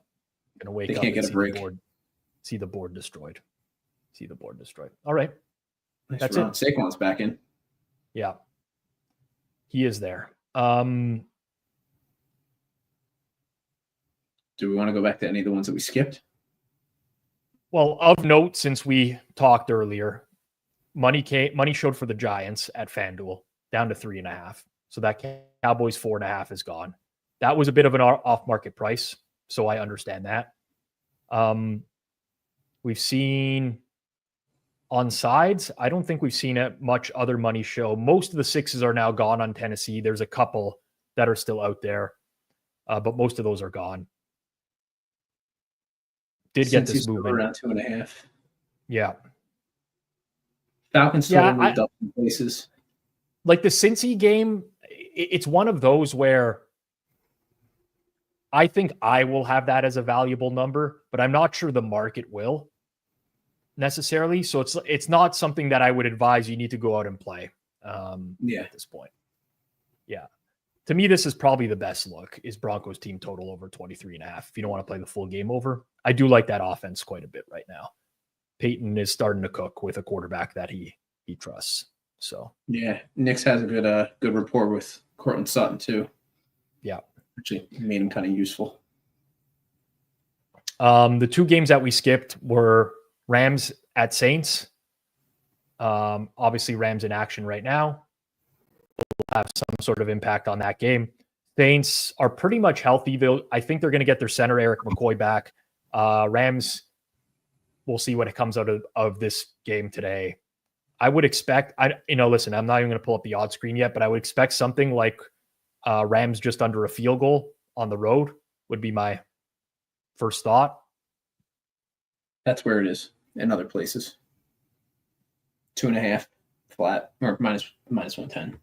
46.5 and 47. The Saints got through the part of their schedule where they were beat up by injuries. They had no corners, wide receivers hurt, and they got through. And now they're going to come out at full health. So I feel like they'll probably be slightly undervalued, but that would be my original. They don't have a tough schedule coming in either. No. But at 2.5, that number just seems fine. Yeah. And then Baltimore is going to be home to Philly. And if I was going to price that game, I would just make the Ravens a 3-point favorite in the game. Basically, they've been priced as better than the Eagles slightly for the entire year. You give them home field. I think that has to be a 3. That could change based off the Ravens' performance against the Chargers tomorrow night. Because if they lose again and it's back-to-back losses to the Steelers and Chargers, there's really going to be some questions. That's an interesting matchup between polar opposites. So when I say that, I mean Philly wants to run the ball at will, and the Ravens stop the run really well. Like the way to beat the Ravens is to attack through the air. Yeah. And I don't know that Hurts is going to be the guy that's going to drop back 45 times in a game and just shred that defense. So that I'm really interested in that matchup. Yeah, there's totals ranging from 49.5 to 51.5, depending on where you look. Providing the numbers that I'm seeing are still live at these books, they might have been taken down, but that's what it looked like it was priced at before today. Mm-hmm. All right. But mostly lowly juiced to 3, to your point. Yep. Okay. We've gone through all the games. We'll stick around for the rest of this first half here. Clive, reminder to everyone out there, Thanksgiving Thursday, 11 a.m. Eastern time here on Forward Progress. That's going to be the edition for this week. We're still doing the Monday show, 3 p.m. tomorrow. We're still doing the Monday Night Football watch along tomorrow. Best bets on Wednesday. But Thursday, we are going to be adding an 11 a.m. Eastern time show. It'll mostly be props and parlay centered, SGP centered, because you have a better edge of those on game day anyways, less efficient markets. But we will talk about the full games as they stand on Thursday morning as well. Are we doing like what we did for the Super Bowl where, you have somebody come on 10, 15 minutes and give a pick, or is that That's what we're going to thinking? be it. That's going to be it. 10-minute spots. You give a pick, a prop, and a parlay. It's that simple. We did well last year on the Thanksgiving show, I thought. We did. We're good on the standalone shows. I mean, small sample size, but Thanksgiving and Super Bowl props shows have been good. Yeah. Have been good. Watch weather in Buffalo. Could get windy, snowy. That would be another reason to play an under early. It's tough at this point of the year with totals, honestly. You really have to think about the venue and what the weather's looking like. I try to, on Sundays, check for the upcoming week, but the reliability is certainly quite low. Certainly quite low on those. I mean, Hurts is just not going downfield at all. Man, I can't believe Philly's 8-2. I can. I mean, like I just hate it. They're not impressive when you watch them, and then they like win a game by 21, and you're like, "Wow, they look like they really didn't play well today." That's it. Well, somehow Philly in 2 of the 3 years just keeps ending up with these soft ass strength of schedules. And I mean, that's part of the luck of the draw. I mean, that's okay. But, by market ratings, they've had the 28th easiest schedule so far. Oh, sorry. The 28th hardest schedule. And coming in, it looks like they're at about 28, 29 too. So they're in a really good spot to get, do they play Detroit? They don't. They play Dallas. For some reason, I thought they had Detroit on the schedule this year. So, I mean, they're still live for home field in the NFC. Very much so. Very much so.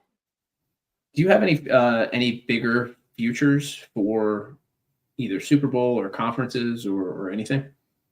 I got nothing that's going to win. I got a really good price on Miami. This is why I say it's not going to win. On Tua's return, 125-1. It's not going to win. I got a preseason Buffalo Super Bowl total and a total future, and I got a 49er one, which is clearly not going anywhere now. Yeah, there will be a time where I'm going to buy Chiefs Super Bowl futures, but we're not there yet.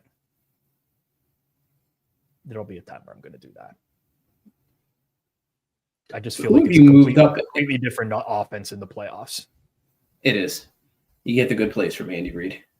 Who have you upgraded? Like, I've downgraded Washington a little bit the last couple of weeks.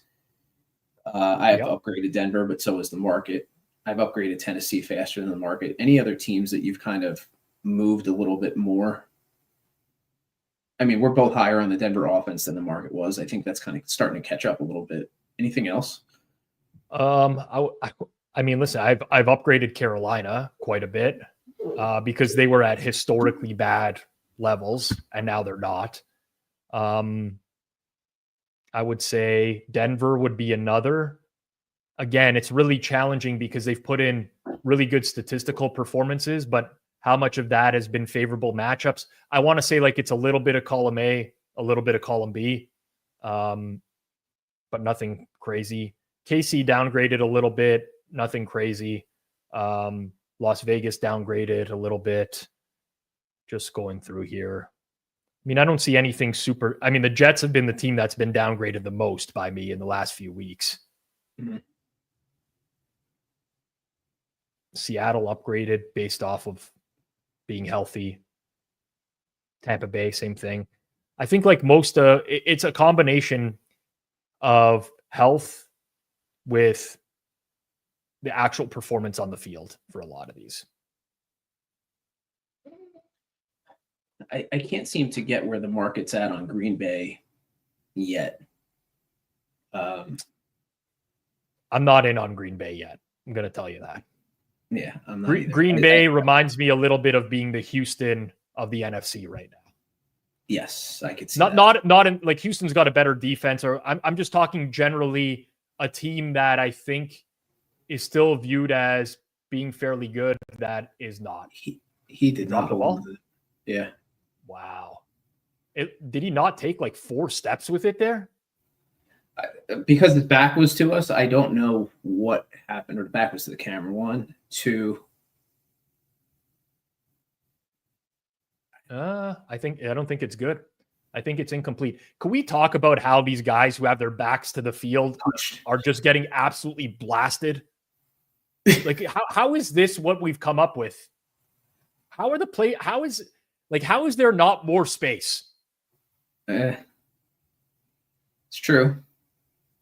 1, 2, punch. Yeah. Yeah, he's good. He got 3 feet in. They're going to reverse that.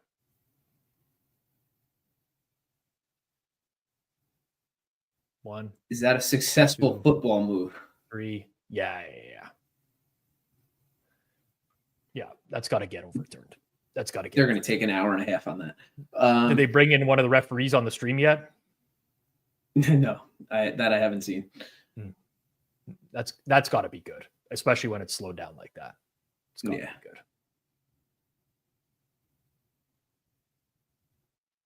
I mean, in real time, it looked really good.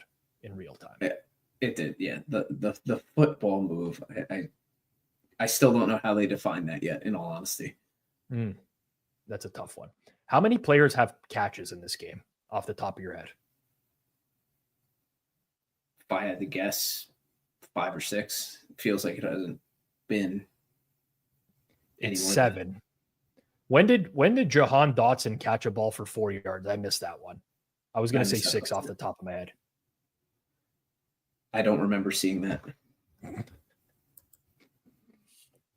Somebody had, I think, Dotson overs last week. It was over 8.5 yards, and I think he had 8 yards his first play, or the last Philly game.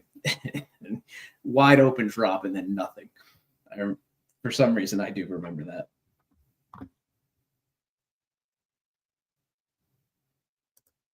Who are the Bills? Are the Bills getting anybody back next week?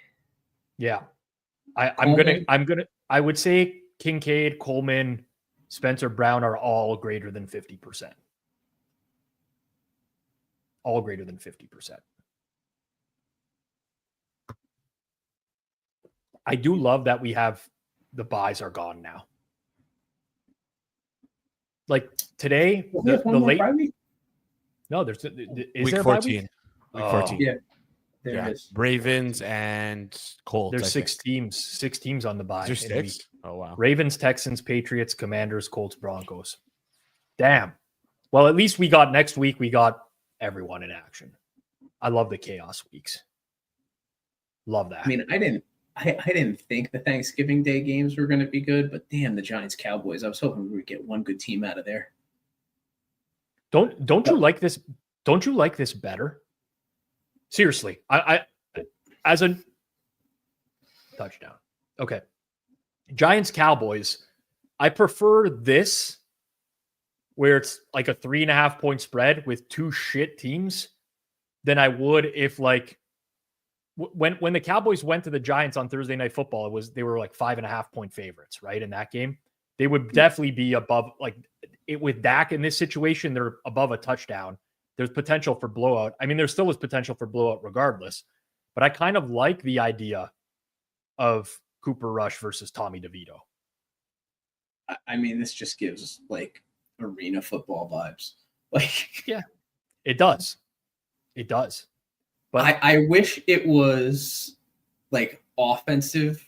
Like, I wish it would be a fun game offensively. That's what I'm afraid of. So if this game slogs on Thursday, might it be close? So who was saying it? Like, I know you guys talked about this on, Circle Back. One of the tweets was a close game isn't necessarily synonymous with a good game, which I agree with. Right.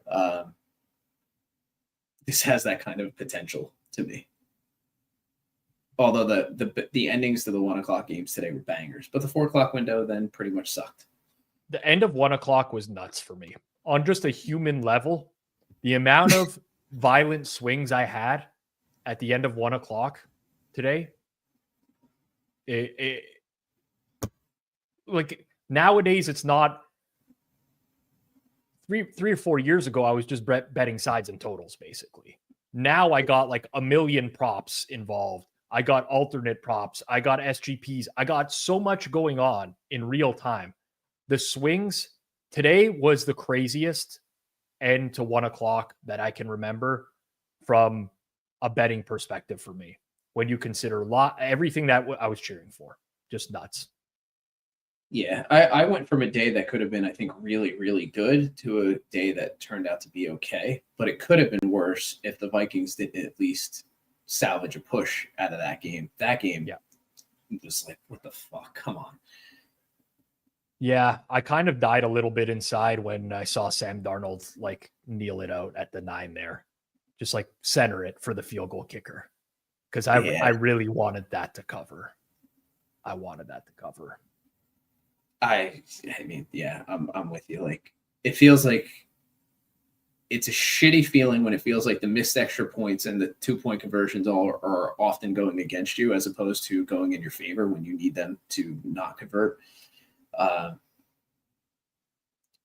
Broncos have potential to I think cover some alternate numbers, but it just didn't happen. I had my finger on the Lutz over points for kicking in. I just didn't pull the trigger on that one either. But no big regrets today. Yeah. I'm trying to think. I don't really have any regrets today either. I don't. Yeah. I regret earlier in the week missing, the Purdy news quickly enough to jump on Green Bay. That I regret, but that's a different story. I didn't even wait for the news, to be honest. Oh, a lot of people. Yeah. Yeah. It was. I listen. I've been following the NFL for a long time. When stuff starts to come out before Wednesday practice, it's bad. Yeah. Then Wednesday, no signal to that.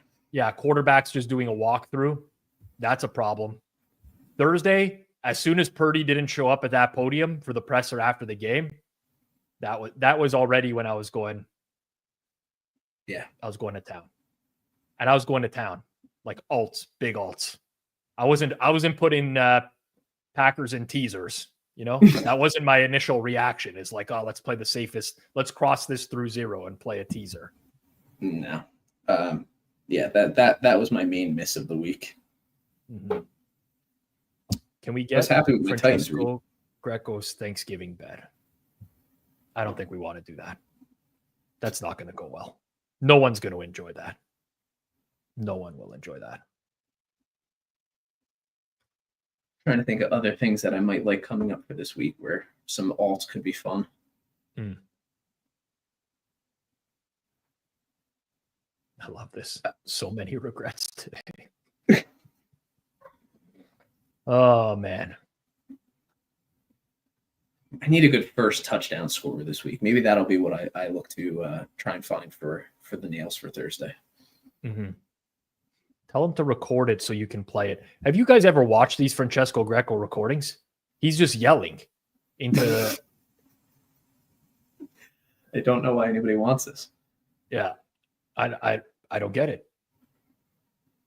If the people really want it, I'll try to get a bet from him. It's going to be something ridiculously stupid. I don't know that he even watches the NFL. Yeah, we're going to have to go back and forth and get him to send 7 different videos. Yeah, that feels like a pass. 7 different videos. High intensity guy. It's an understatement. Yeah, it's an understatement.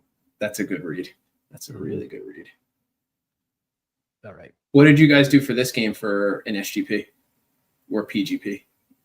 Nothing. We just fired on every really dumb long shot bet possible. Is Jason in timeout? Oh my God, that's enough. No, Jason's good. Jason's good. He'll be in here. He'll be in your third quarter. He's gonna have something ready at the half for us. He already told us. I already have it locked. So, well, we'll see. Does he have a jersey for every team? Is that his thing? I wish. What teams do you not have? Rams actually. I have like a Rams jersey. Yeah, I have a jersey, not a jersey. Like a shirt jersey, one of those. Yeah, like the ones you get in like a case of beer. Yeah, exactly. Classic case of beer. It's like a Molson jersey. Yes, it's Cooper Cup jersey. We love Cooper Cup in this household. How do we feel about that PI right there? Not a little soft. It was a shit throw, too. It was a shit throw. I mean, it was just a purely shit throw. And then there's this. And then there's this. What are you doing? Oh, that's the Grand Calcaterra right there. It's the target. Do you guys have him in your touchdown on that? No, I didn't bet. He got bet too hard that I said no, I can't do it at this point. I did have some discussions with FanDuel about getting a target market added. I don't know that it's going to happen immediately, but the Nails were asking for it. They want to be able to bet on targets. Honestly, I just want to bet on more things, and target sounds fun. So I've seen this for the drive on FanDuel. I don't think I've seen it like just overall first reception of the game, or first team reception. Like one of the most fun things that I used to bet on NBA was first basket. I feel like that would be a fantastic market that people would be interested in, but I don't know, not the easiest to price competitively. They got a real trading team there now. No, I know. I like those kind of markets though, like first catch, first touchdown is fun too, but there's just so much more. I bet Green Bay first team to score today minus 140. I'll tell you, that was not a fun sweat. Like I didn't want to. I was trying to figure out who's getting the ball first. This and that. I don't want to do that again. I wonder what other kind like of how is this priced like this relative to the game price? This doesn't make any sense. It didn't make any sense. What the hell was that? It wasn't a FanDuel line, I'll tell you that, but it was really dumb line. Really dumb line. Well, sometimes you get those. That is one of the nice things about when you get news too. Sometimes all the lines don't necessarily move with the news. If you got a good eye. Okay, that's incomplete. So are they going to try like the 66-yarder here? Maybe they try to draw them off sides first. Yeah, they do because they have a timeout left. That's probably the way to go. It's probably the right move. Marcus Erickson, what about a team game penalties called market? I would love that. I would love a penalty market. The problem is too much of the population complains about everything now. People were very upset about Brian Robinson today. I saw FanDuel getting tagged in all sorts of tweets. Refund Brian Robinson or I don't play there anymore. My response would be, don't play here anymore. Yeah. Okay. Go to sure. Sure. Okay. The last probably not the best customer in the world is the guy asking for a refund whenever a player gets injured. Probably not. There was a great. I don't know if this came up on Circle Back. I know you've probably talked about the injury part of it before, but there was a guy who like absolutely like spam posted, and one of them went super, super viral for and he said, I'll never play at FanDuel again. Like DraftKings, blah, blah, blah. I don't know if it was DraftKings, whatever. Another rec book. This book, they did the right thing. They canceled these. He was right back at FanDuel. Like that week he had slipped from FanDuel. Like, of course he was.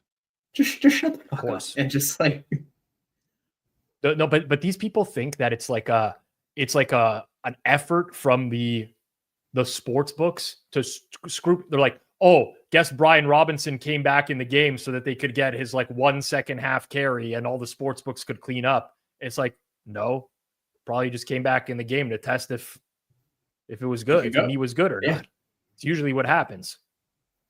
These people are a joke, man. Yes, it was. It was Jordan Mason. Yes, that was the game. It was a game I think we were actually doing live. Down goes Jalen. Oh, there's time left. Oh, they let it run. Yeah, they shouldn't have let that run. That was such a dumb play. Incredibly dumb play. They're lucky that the clock operator in LA seems to be an Eagles fan. Well, they might look at it. I don't know that this is necessarily done. Oh, they're resetting it to 2 seconds left. I mean, they've just horrible.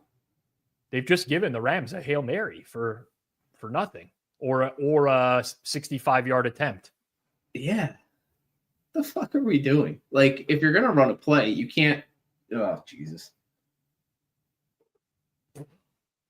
I just don't understand how some of these people are coaches, and this is a thought process. Well, if it was a write-off play, you just literally throw the ball as high as you can out of bounds. High and as far, or just run backwards even more. Like just run away. I mean, that is insane. I mean, Stafford's going to take a sack here for sure, but take a sack this play 100%. I was going to say they're only rushing 3, yeah, but he still took a sack anyways. This right tackle, the right tackle. Nope, boom is a disaster, man. He cannot survive on that side. Good to any number. Stack this individual play. They just blow by. Nope, like it's nuts. He can't block anything. Well, oh, that was so good. I don't care what you have to say, Sirianni. You know what? What's that guy's name? Big Dom, Big Al. What the fuck's his name? Big Joe, Big Dom. Big Dom. It's Big Dom. Big Dom. Yeah. I'm thinking out loud here. If Havenstein is back for the Rams at right tackle next week, Rams Saints, what do we think that total is going to be? It looks like it's around 47 in market, give or take a half. Okay. Well, I retract my statement. Definitely Big Dom. Well, Clive, another first half is in the books on Sunday night. Yeah, let's hope for no more points. Yeah, whatever. You know what? It is what it is. You win some, you lose some. It all balances out in the end. Oh, careful who you say who it balances out to. Did you see Zalbo's total? He's going for some sort of record today, you know? Yeah. Did you catch that? To miss it by the most, yeah. That was pretty impressive. He was going for some sort of some sort of record. It's like trying to set the best percentage in the history of NFL totals. Yeah. His thread with plus EV this week was pretty good. When you get plus EV chirping at you, I mean, it's tough. Yeah, it's hard to really piss him off. Plus EV doesn't really get mad all that much. Yeah, and he wasn't mad. He was just like, all right, that doesn't make any sense. But what about this? And then it's like a punching bag. It was really good. Well, I'm going to tell you, you're going to enjoy Circle Back this week. We got we got some heavy hitting topics. Do we have some responses upcoming? We got a little Rob versus Bender. We got some lawsuit threat. We got some deleted tweets that need to be brought back up. Oh, is this a Hammer deleted tweet? That's one of them. Yeah, has to be discussed. Everyone is fair game. Everyone's fair game. Gotta be objective. I know you'll enjoy this episode. All right, have a good one, Clive. We're gonna talk some picks at halftime here. Later. Clive Bixby, everyone. Average gain by the Eagles in the first half, 5.1 yards per play. Rams 4.6. Very concerned about the right tackle situation for the Rams in a trailing game state. I do think they got to get back to running the ball. I do think the Eagles will try to run out the game when ahead right now. Taking a quick look at the live market for this game. Live total at Fanduel is 43.5 to the over. So we're in good position from pregame, but doesn't really give us a valuable second half play here, I don't think. That's tough. Rams live is plus 310 right now. Full game. I like that. I just think that with the Eagles offense doesn't look that good. Yeah, I like it. Does that mean you're not going to play it now? No. I would never listen. I don't actually really care about what other people think. I know that sounds very arrogant, right, but you got to do your own thing sometimes. I hold myself accountable for all my bets. You can't really blame anyone else. No, of course, but I'm decent fade material, so I just don't know how the Rams are going to move the ball at this point. That's my real question. Yeah, they're going to have to just pound the rock over and over. Yeah, what's their success rate on the ground right now? me pull up the box score. Well, I want to bet this live right now.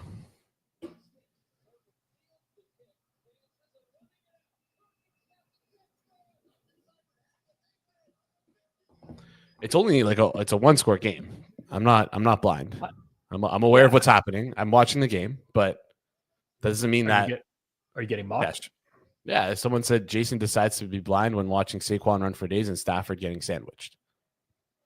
Seems like he brings up a very fair point. Those are fair points, but it's a 1-score game. It's not like we're talking about a very large deficit here for the Rams. Mm-hmm. They could be out on top coming out of this. Did they get the ball first? Coming out of the half?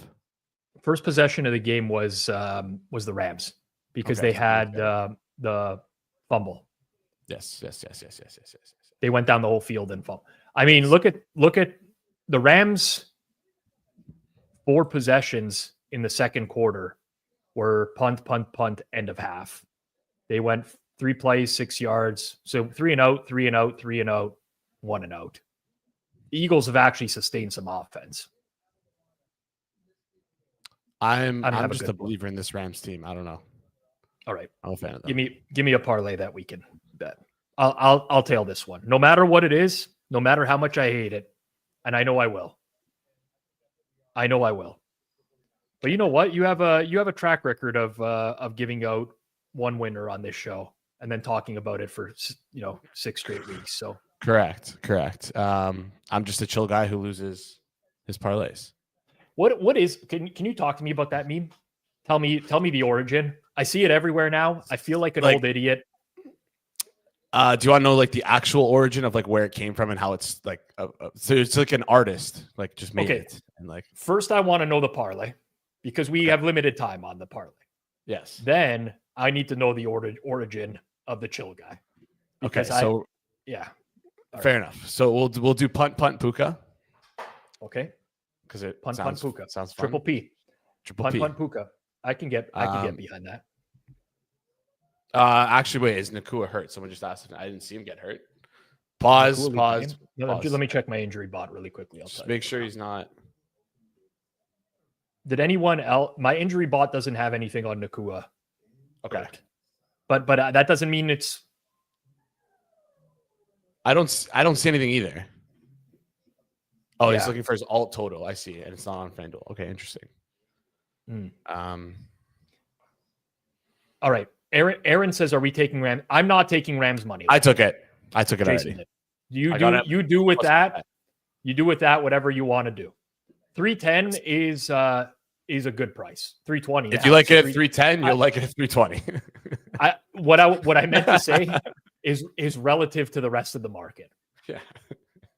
But the O-line is too big of a problem for me. Yeah, fair. Biggest. I have, as we say, I have market influence here. So 310 to 320, you're welcome, Nails. You got at least one tail. Yeah, because I beat him in F. It's the first tail you got in the last 7 years, no? Defined tail. You know what I was referring to. Well, it's both. You didn't have to. It would be correct. All right. Are we? We're going punt puka? Punt puka. Yeah. Unless he's hurt, then fuck. But yeah. Okay. Yeah. I can get behind this. I feel like the Rams will punt. It's just the first Philly drive that's going to be the. I think a lot of punts are coming for the Rams. Yeah, maybe. But you only need one. Wouldn't it help to know if he's hurt before you bet it? I'm not betting a crazy amount on it. I think he's fine. I feel like we would have. It's been long enough now. Nobody's even said anything in the chat. It can't be. It can't be a problem. It can't be a problem. Puka I'm getting like. I feel like this is like a prank. I feel like I'm getting gaslit right now by the chat. And like, they're saying that the receiving props are not listed. Yeah, that's possible. But his receiving props are listed. I'm looking at it right now. You can bet his receiver. You can bet his under 79.5 if he's hurt. There you go. So if you think he's hurt, bet that. Hurt for the game or hurt in this game or hurt coming into the game? That's a different story. Punt Calcaterra. Now there's a sickness happening right now. That one's a lot. I did look at that one. Calcaterra is like 10-1 to catch a pass on the next drive. Wouldn't you rather take someone on the Eagles to catch a pass over the Rams? No, actually, the Rams are trailing more. I don't know. I'm not impressed with the Rams offense right now. I got to tell you, it's looking as the young Italian kids would say, it's looking poots. It's looking poots, eh? What about this one quickly? I didn't even realize they had this market up. First play from scrimmage for the Rams on the next drive. Rush for 0 or negative yards or sack. With how much pressure that the Eagles have been getting, I feel like there's a very, very good likelihood at plus 800. You know what? Unless they come out the gate with a run, which we could hope for a negative yardage play or a rush for 0. A stuff. You know what, Jason? You might have found a little hidden gem over here. I don't want it on the first. I wish it was on like the first third down, you know? Yeah, for sure. But because it's not. Stafford would just throw it away, but like it's all about how much time he would have to throw it away. Oh, yeah. Off the board. Suspended. Okay. You snooze, you lose, man. You snooze, you lose. At some point or another, I need you to price out this parlay from Drunken Goon. Midweek Champions League this week. There's lots going on. Breast 2.25. That's an Asian handicap. Oh, okay. Okay. What's breast? I don't know. What breast is a team. Yeah. Breast is. I'm sure you haven't seen breast in a while, if ever. George was the first one to show them to me when we went to the upper section of. It's my first experience. Anyways, were you saying that he showed you his? Is that no. That's not very nice of you. I did not say that. I was saying when he brought me to a fine establishment. You've steamed the market, dude. Plus 650 now. I hope someone got in on it. Like, I don't know. I feel like incomplete pass is also good now too. Is walking bet still happening, or is that done? I don't know. I'm so off Taylor math. It's ridiculous. Yeah, she's like completely soured me. She's just mean. Yeah, honestly, as soon as she threatened to sue me, I'm done. Now that's it. Just be a chill girl. Like what's the problem here? Like my favorite tweet of hers recently, I think she tweeted out last week. She's like, "Why do so many men hate me?" I'm like, "You have fucking 210,000 followers on Twitter. 99% of them are men watching your tits bounce. Like, I don't think men hate you. Like, I really don't." So I would agree. Yeah, I would agree.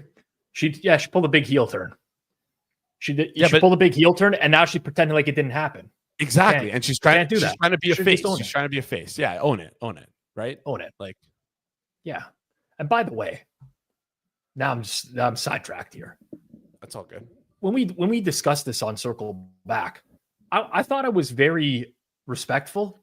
You were I told you guys this. You were too respectful to her. This girl has gotten every. I don't want to rehash this because we already talked about this, but she's been given every benefit of doubt in her entire life.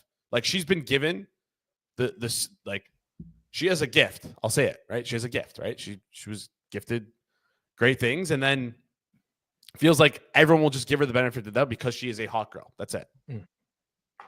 And she's like really taking it for granted. Anyways, I hear what you're saying from Nolan. Well, this would be fun from Nolan. Yeah, we can do a meet and greet in Toronto at some point, like the one Simon Hunter's doing in Philadelphia with him in chat. I'm always scared about the public meet and greet. You know? Yeah. A lot of people don't like it. I got a lot of haters, you know, because I'm willing to call people out. But I'm willing to go down that path. I'm willing to get threatened by lawsuits. Got another one incoming from a couple days ago. These people, what is this, by the way? What is the new age of people who you tweet about them online, or you say something in a video, and the immediate reaction, rather than like clearing the air or saying something back themselves, it's like, I'm going to sue you for that.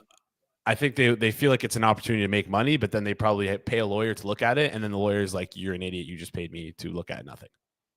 Yeah. So, but I really hope Taylor does sue, because she will, like, their lawyers will have to comb through a lot. Like, imagine combing through every single one of our watch alongs to try and find when we mentioned her.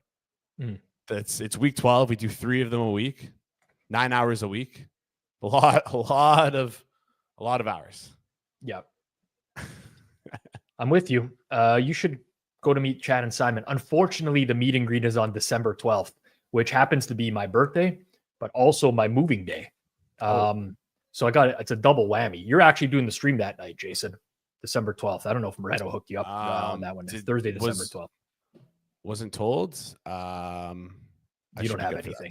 You definitely don't have any plans. I'll tell you. I come back Rams 49ers that night. Oh, that's Rams a great 49. Game. Oh, Barkley just went to the house. Or is going to the house. Punt parlay is dead. Punt parlay is dead. I think my live money line is also dead too.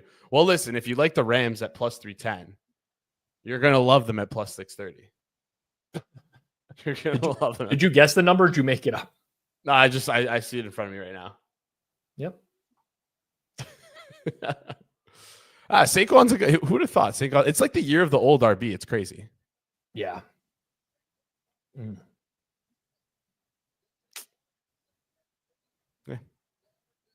Not great. I just didn't want like a 70-yard touchdown. Yeah. Like methodically go down the field, and I'm okay. Yeah. Okay. First of all, MP, you didn't say Barkley was due to break one. You said he's been running strong. You're just reshaping the narrative to fit whatever you want there. You're the hindsight hero over here. That's like I see what he's doing there. It's like he did say something else about like wasting money on the Rams second. Yeah, there it is. Yeah, please waste your money and bet the Rams. He said that. Sure. It's not over. Yeah, I will say. You know what? He did say that though. Saquon due to bust a big one. Well, now you're wrong, Jason. Now he's going to sue you for libel, dude. Yeah, maybe. Way to go. Defamation of character. I already lost enough money on the Rams. It's okay. Defamation of character. I just believe in this Rams offense. Maybe I'm wrong. I do at full health. Yeah. Yeah. Hindsight hero. What a nickname. By the way, Exesh, I got to pick, and the Lord McD. You guys both got the purple backgrounds with the letter in the middle now. Yeah. You got to Seth, change it. Nolan. I mean, I'm calling all of you guys. Howdy, Tevin. We need real avatars. Yes. Do not do the Dominic Walton avatar though. At least he cut it off at the appropriate spot. Is that his name? Oh, that's just his avatar. Okay. I thought Dominic Walton was the guy's name because we have some impersonators in the chat. Identity theft is no joke. I was gonna say let's bet someone to catch a pass on this drive, but the Rams have 7 receptions. Like, do we even want to bet Rams catch a passes? It feels like a Cooper Kupp 2+, 3+ kind of scenario to get this offense going. That's feels like the Eagles might not throw another pass. Eagles, yeah. We got to get Fanduel to get the no option up for the to catch a pass. Oh, and it's a run. Yeah, I think that's what. And it's a fumble. They got it back. Rams got it back. Wow. Ooh, you know what? Do we do Blake Corum over yards? That's 2 Kyron Williams fumbles, no? Yeah, but those are like, yeah. I don't know if chat is McVay the type of coach? No, they don't have him listed. It would just be. Do we have any time Tutter?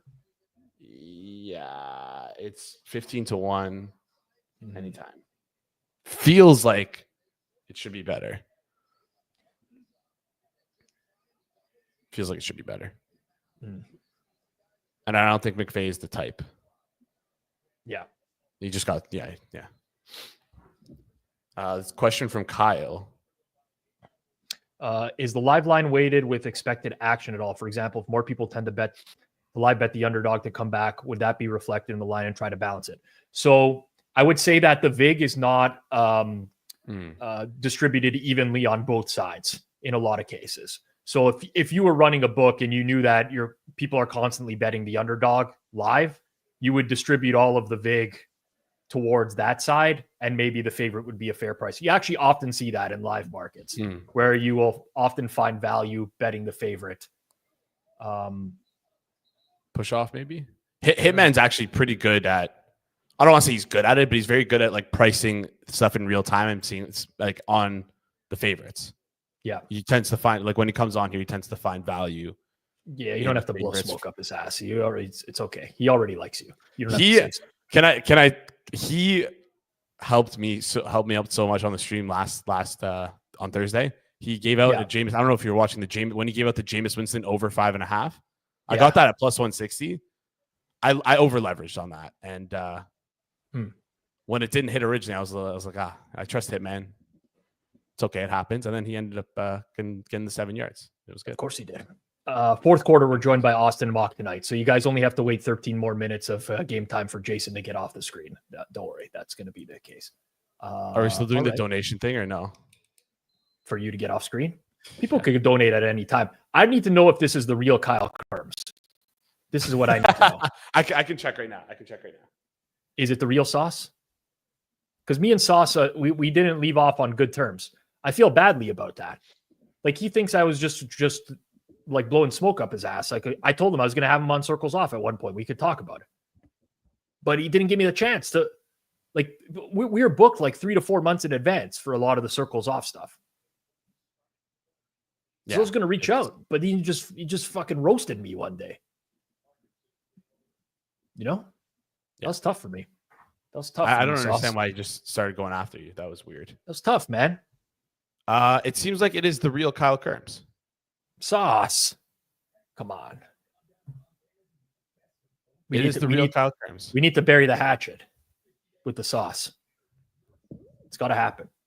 I think, listen, I'm just speaking openly here. Commercial break. I did not have bad intentions. I know we roasted Kyle for that video. He reached out to me separately via Twitter DMs. He's like, yeah, I made that video a long time ago. I don't believe all that stuff or whatever. I said, yeah, listen, we'll have you on at some time on Circles Off, give you your chance. Guy buried me, man. I didn't reach out to him for like a month and a half. He buried me. Gave me the public burial. Instead of burying the hatchet, burying the hammer. I see what you did there. I completely stole that. I stole that. Yeah. Says not a sensitive man. There we go. Hammer is buried. Yeah. There we go. In a month where I've had 2 people threaten lawsuits against me, I've at least amended, I guess, a relationship I never had, but a relationship that I didn't want to. Good on you, Kyle. Good guy. Good guy. I appreciate that a lot of people in here are also fans. Yeah. Lots of fans. I'm not going to lie to you. I'm fucking tired, dude. I stayed up to watch F1 in Vegas last night. Was it a good race? It was like a 3.5 out of 5. I think it's a very good track. Like it's a shit track in the sense that but it makes for entertaining racing. Challenging. Yes. There's lots of spots to pass. There's 2 long straights. There's a lot of tire degradation, but there was no safety car yesterday. That tends to make for a more interesting race. Not that I'm looking for people to get hurt, but maybe something to and just like Russell just got out ahead and never really challenged. Most of the good racing was deeper down in the pack. Okay. Are you a big F1 better? Like, do you like to bet on it, or do you more bet like kind of recreationally if you do bet at all? I recreationally bet F1. Yeah. I will say it's just not enough. There's not enough races to like make it worthwhile for me to heavily invest in like modeling F1. Yeah. But I do think that I have an edge, even though I'm betting recreationally. Yeah. I think if you understand a sport, I don't want to say if you understand a sport, but like if you understand odds and you understand Did you see this play? Yeah. A lot of penetration happening here. Never mind. It wasn't the first play. They already ran plenty of plays on this drive. I was thinking that we had that. Got it. I see. I thought that's what you were referring to. Jordan says, "What's wrong with Verstappen? He just won the World Championship yesterday." Is Jordan's picture Stefanski? It is. Also looks like a lot. I don't know if you ever met Matt Metcalf, who was previously the Circa Sports director, sportsbook director. Looks a little bit like Matt Metcalf as well. Okay. I can see that. Don't know what he looks like. Oh, are we going to bet Stafford intercept? Like, okay. Lots of stuff going on. I got to react to a lot of stuff going on here. Is this true? I don't think that's true. That's a fake tweet. Dayball? J-Rod wouldn't give us a fake tweet. That's a fake. Maybe No, he got faked. Wait, this might be real. I saw a fake tweet 2 hours ago. The front driver's side window is not fully closed. I just got a car alert. No bueno. Okay. Why would they fire them on a week where they're playing in 3 days? Like 4 days. It doesn't make sense. Wow. Got to hit. Do they get the coaching bump? I don't think this. I don't think this is true. Stafford. Oh, incomplete. Brian Dayball. Where's this flag? Yeah, I don't know, man. I have the original tweet here. It's from Wesley Steinberg, who is the ASMR sports representative. Sounds fake. Sounds made up. Sounds made up. Here's what we're doing. First and foremost, in the fourth quarter, Jason, make sure you price this parlay because it's got to go in. Yeah. Okay. Secondly, Kyle, the comments I left on your channel were an overreaction. Some of your people were in my comments calling me a fraud. I get that. Some of the nails, they get like extremely aggressive. I got frustrated, felt I wasn't given an opportunity to clear things up. Not fair that happened. We're going to reach out. We're going to do something here on Forward Progress, Kyle. We'll do some sort of, as the kids say, we're going to do a collab this year. Collab on Forward Progress, collab on your channel. We'll get it done. I'll reach out to you this week. I'll actually reach out to you this week. Okay. Where's AD? AD was talking about the F1 races. So much changes week to week too with upgrades. Modeling can only go so far. Exactly. I read a lot of F1 news. That's what I would suggest people do. Can someone point me towards where Asian handicap is on FanDuel? Does FanDuel offer rate? Okay. So if we were looking at breast, right? You're still looking at breast? Yes. Okay. I mean, no, but like breast plus 2.25 means half the bet goes on +2 and half the bet goes on +2.5. Okay. What do we get? We got Robinson? Demarcus Robinson touchdown. Oh. That was only 2 yards. Okay. So we're up to 2 receptions. Got the catch. 15 yards. What did I play on his over-under? I believe it was 24 and a half. Oh, 24 and a half. My bad. I was looking at Davis. Maybe you got your own number at 14. No. Before the show, I crossed off Davis Allen and it was 13 and a half. All right. Yeah. No, he was never offered for 14 and a half. I was kidding. Yeah.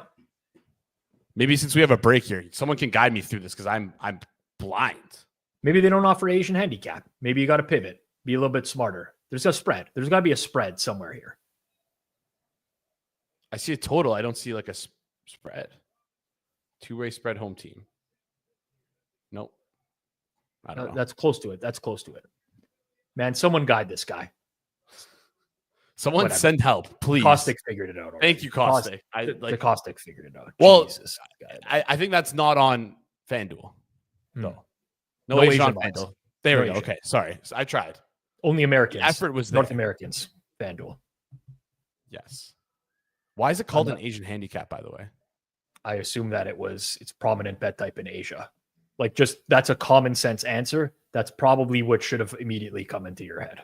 That was, but I want to know the lore. Like I need to know the backup, the origin story behind this. Let me see. Let me see if I could book the guy who came up with the Asian handicap for soccer on Circles Off. Who came up with it? I don't know. Maybe I'll track it down. Maybe we'll just do we'll do content like that on Circles Off. Like origin stories, betting origins? Well, yeah, why not? I'd be interested in knowing that. Yeah, absolutely.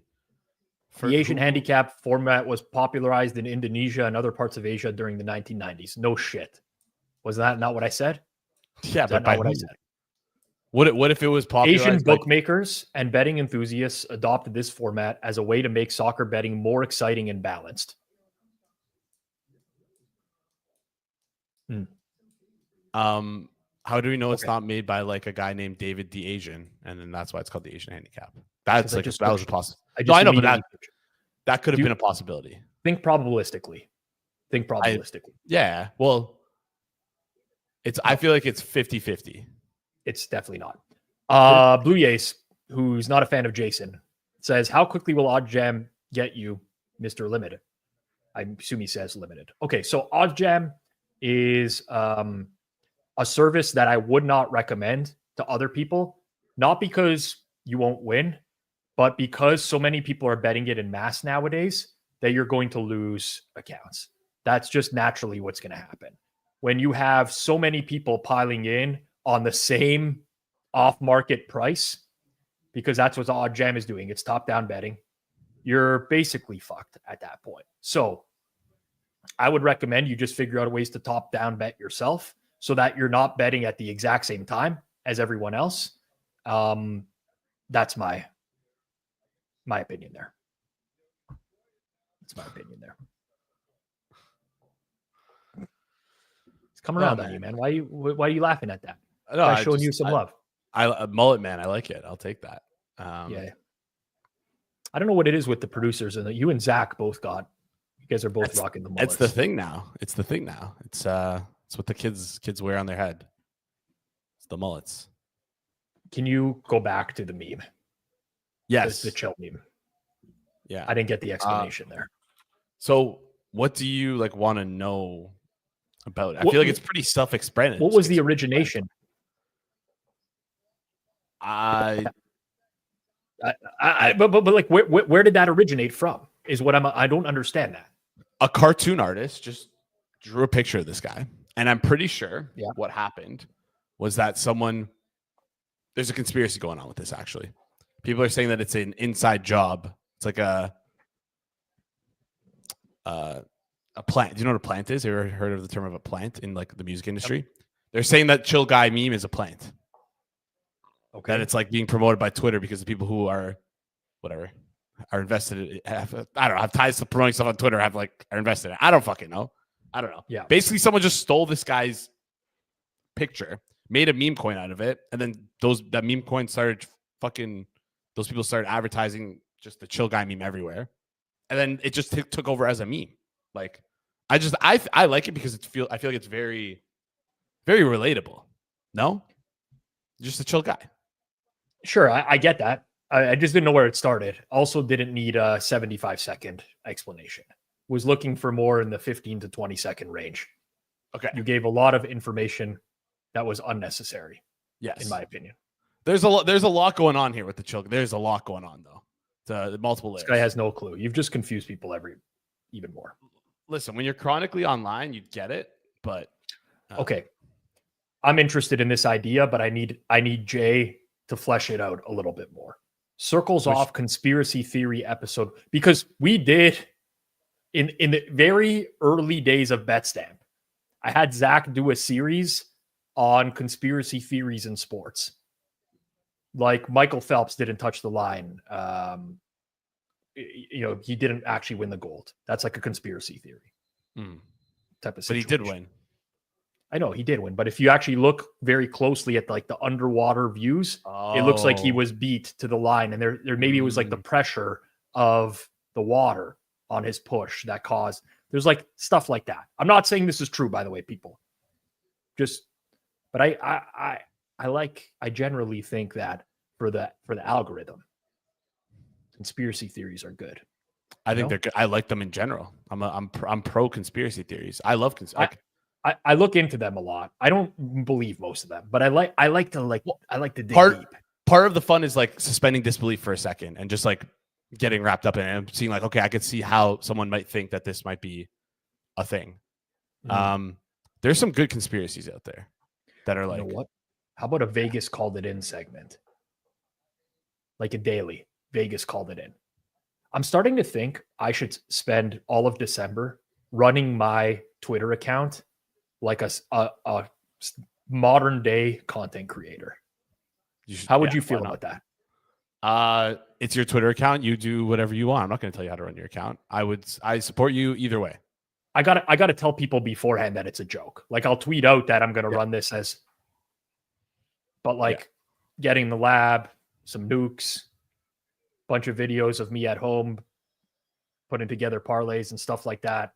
You should just make a burner account, Rob Pizzola parody, and just call it that, and then just retweet it from your actual account, and people would very much obviously know it's you. Or call it like not Rob Pizzola, or maybe it is in the bio.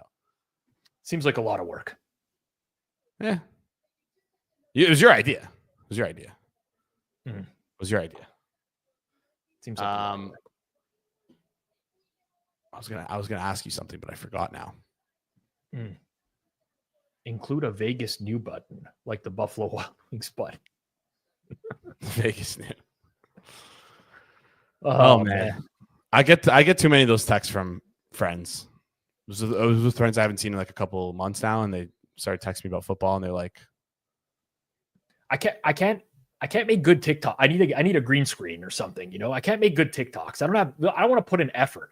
But imagine the effort I could put in today if I could just play a Brian Robinson clip behind me and say, like, did you guys see what happened in the Commanders game? Brian Robinson got hurt, but came back out for one play so that his prop line would be live. He's in cahoots with the sports books. This could do big numbers. I think I'm going down this path at some point.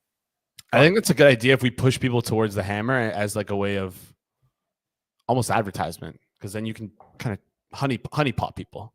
Honey dick them, I think is the word. Honey dick them? I think that's the word. Maybe that's not the word. A honey dick. Is that what is it from the interview? No. Not sure. I don't know, Jim. What's his flag? Honey hole. I think it's honey pot. I don't know. Offsetting fouls. Offsetting fouls. Thank you, Lyman. It is from the interview. It is from the interview. I don't want to say great movie, but fun movie. The interview. I'm trying to remember if I saw the one it. with Kim Jong-un, like where they. Oh yes, like, yes. James Franco. It's crazy what that almost caused like a war, by the way. But yeah, I do remember that. It was fine. It was. I would watch it again, at some point in life. I don't remember it well enough. I know James Franco's canceled now, but I did like a lot of his movies back in the day. He seems like a shitty human, but he's funny. Yeah. I'm not supporting what he did. I'm just saying that I enjoyed a lot of his movies. That's a great time to set up a screen, by the way. Yeah, really good screen. It's the same thing with I think his name's JT Miller, TJ Miller. Yeah, TJ Miller, the guy from TJ Miller, Silicon Valley. Yeah. Hilarious. He's hilarious, but he's also a shitty person, asshole douchebag. It's kind of like me. I mean, I haven't done things quite as bad though. Like, I stop at sexual harassment. Yeah, that's probably a good place. That's where I draw the line. Verbal, verbal abuse is okay. I don't want to say I verbally abuse though. Like, if someone comes at me, right? I don't come back and comment on their weight or how they look or call them, like a PDF file like Simon Hunter's go to. Oh no. Did we get a Kenny Gainwell? No, we didn't. It was 15-1. No, that was Corum. I think it was less than that. No, I did. I got distracted when Barkley was hobbling off with his holding his nutsack or whatever, his groin. We were supposed to hit Kenny Gainwell there. Yeah. That's all right. The tackling from the Rams is pretty it's impressive how bad it is. You know what I mean? Like, you know how it's impressive. Like, the Eagles have a really good run game, man. Really good run game. Yeah, the year of the old running back. I don't even want to say old because they're like younger. Us well, Derrick Henry's around my age. Rams plus 320. Wait till you see this plus 680. That's up there right now. Hey, it was close for a bit. That screen pass really did me in there. It's all right. Sorry. Who do you think the next coach will be fired? I feel like the spotlight isn't on Doug Peterson right now because he had the bye. How did he survive? I don't know. If he didn't get fired already, how is he getting he's fired? Not. Yeah, he's not. Right? Like they've already reached rock bottom. Yeah. He's making fun of reporters now. He's calling them idiots and stuff. I feel like that's explain what you did here. Oh, you don't understand. You're an idiot. Like, okay. Yeah, exactly. Or just explain it because, like, yeah, you could just explain it to people. Like, yeah. fucking Doug Peterson. Who's getting fired? Is Antonio Pierce getting fired at any point? That's what I'm thinking about. Like, I don't think they can because they committed to it for 3 years, which is the dumbest thing ever. Like, so I stupid. know, man. He's a disaster. I don't know why you wouldn't just at least do a 1-year deal. Like, you kind of they held all the cards. He wasn't going to be a head coach anywhere else, right? Anyways, I don't know. I don't know that there's anyone that's like really on the hot seat right now. Is there? Mm-hmm. I feel like it's just Dayball, but you can't like you said with Dayball because is Eberflus actually on the hot seat though right now? Is he like he could get fired because they have such a bad, but they're competitive, right? Back-to-back weeks, they went to overtime. They lost on a. But I don't think the seat is that warm for Eberflus. Maybe, but I think also just how they function as a team, where they just had multiple block kicks as a result of poor blocking from the offensive line on the kicks, and also how their defense has kind of deteriorated over the past couple of weeks, and their offenses look good, which he has no part in. He's kind of the defense guy. Yeah, and that's been terrible. Which also, by the way, next week I'm going to give a preview because I don't even know if I'm going to get the opportunity to give out a bet. But Jameson Williams. I'm pretty sure he's probably going to, whoever's lining up against Tyreek Stevenson, might be Tim Patrick. Mm-hmm. Whoever's lining up against him, you almost just have to play his alt overs because that's what I did today with Jordan Addison. That guy is terminal ass, and good OCs and good quarterbacks will exploit them. Exploit him. Well, Tyreek Stevenson plays on the outside because Kyler Gordon plays the slot. So it'll be one of, because St. Brown will play slot. So slot, yeah. It'll be one of those two guys. Yeah. I'd have to look deeper into that. I'm also going to just leave really quickly and look deeper into the front driver's side window not being fully closed on my car. Yeah, you're good. You're good. I'll hold down before we can do question time. Chat's favorite moment is question time. All right, question time. Get your questions in. Why did I bet Rams plus 310? I don't know. That's a good question. Random chat member that didn't ask a question.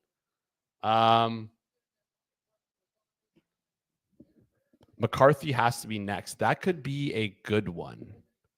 I feel like they're going to keep McCarthy to the end of the year, though. They just kind of looked good against. I don't want to say they looked good against the Commanders. They just, I don't think McCarthy's going to be fired. Cahill, I am. I did already. It's done. It's over. It's done. How do you explain your incredible turnaround? I'm just me. I don't know. I feel like you're being more exposed to me, and who knows? How is Goddard such a ghost in this game? I think that has a lot to do with where's Buddy? MP said it. They're running the ball a lot. And I feel like it's just not giving opportunity for Goddard to get any looks. There you go. Tom Martin said it in much more eloquently than me. Where is Cooper Kupp? I don't know. Wanted. If you've seen him, let me know. McCarthy for screwing up and winning today. Yeah. What's your favorite? I have to think about this one. I have a couple. I like the Avril Lavigne is not real one where she died and body double replaced her. That's a fun one. There's a couple. I'll look into them. What should I get my girlfriend for Christmas? You don't have to get her anything, Levi. You're enough. You are enough. The Rams are kind of low-key marching here. Let's see it. What the fuck was that? Never mind. What was that?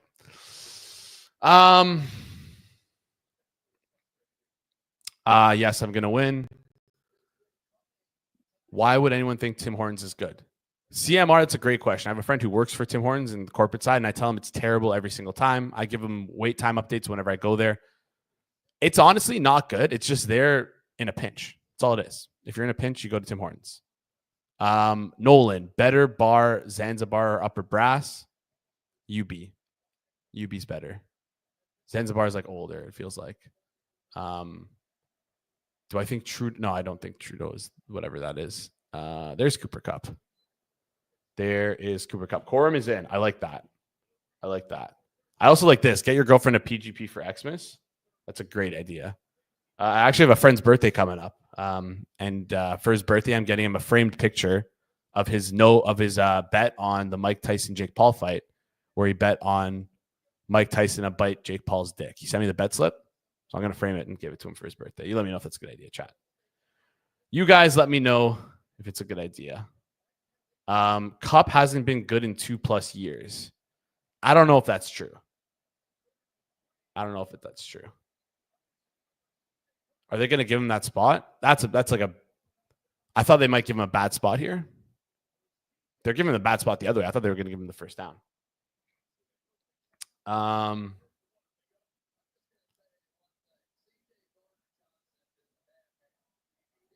When this recreational activity becomes becomes your profession, are there ever conflicts or pressures to bet, especially given your environment? I try not to. I bet very, very small amount. I feel like I'm very clear on these SGPs that I talk about and give out. I bet very, very small amounts. Very small amounts. Very small amounts. So I try and I hope you guys are aware of that. I try and say that as much as possible. But for my live bet there on the Rams, I put like a normal unit size on what I bet because I actually did like that bet. And I would have made that bet if I wasn't on stream. I appreciate those questions all the time though. But yeah, I'm a wagertainment better. I'm not afraid to admit that. I like to have fun. So yeah, it's good. I don't think anyone would believe differently. Exactly. So I have a friend who who bet on the dick biting Mike Tyson event, and I'm gonna give it to him for his birthday, the ticket framed, because he sent me the ticket. So, a good gift, bad gift. He's getting very personal. It's not bad.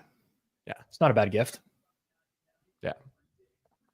Josh Sweat is down. Josh Sweat down on the field. Yeah, looks like it. Looked like it.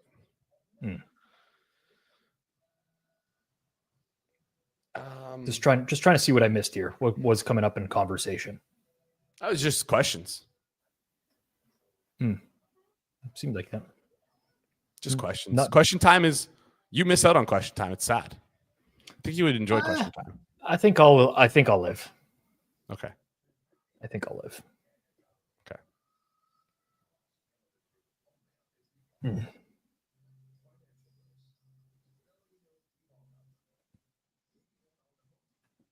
I love it. I love the birthday gift ideas. This is good. Do you think Belichick's gonna be a head coach next year? I don't. I think Belichick is banging a girl in her young 20s. I don't know that much he wants to come back to the league. It's crazy that Belichick's getting more ass than me. It's kind of crazy. I mean, maybe I don't not. think it's crazy at all. Oh, you're right. Yeah, he's rich. He's very rich. Had a very successful career. He's considered the best coach of all time. You're considered YouTube a guy who talks on the internet. Yeah. I mean, I dodged that for a while, but it's back. Porn guy is kind of back. I don't think you can ever truly dodge it. Yeah. Yeah. I told that, whatever. I told the porn guy story at a party once this past 2 weeks ago. And someone said, I could see that. I was like, thank you. It's the mullet. Yeah. It's the mullet that gives it away. I guess. You're just a chill guy. Just a chill guy. Just a chill guy who loses a lot of parlays. I don't know that I'm really into I'm not really into this meme. I'm gonna be honest. Really? I made it my Instagram chill guy. I'm such a chill guy. I love it. I accidentally dressed up as a chill guy last night. I didn't even realize. I'm actually serious about that though. Yeah. I was wearing jeans. I even folded up my the pants of my jeans because my jeans are a little longer. And I was wearing a gray sweater, like a gray flannel sweater. There we go.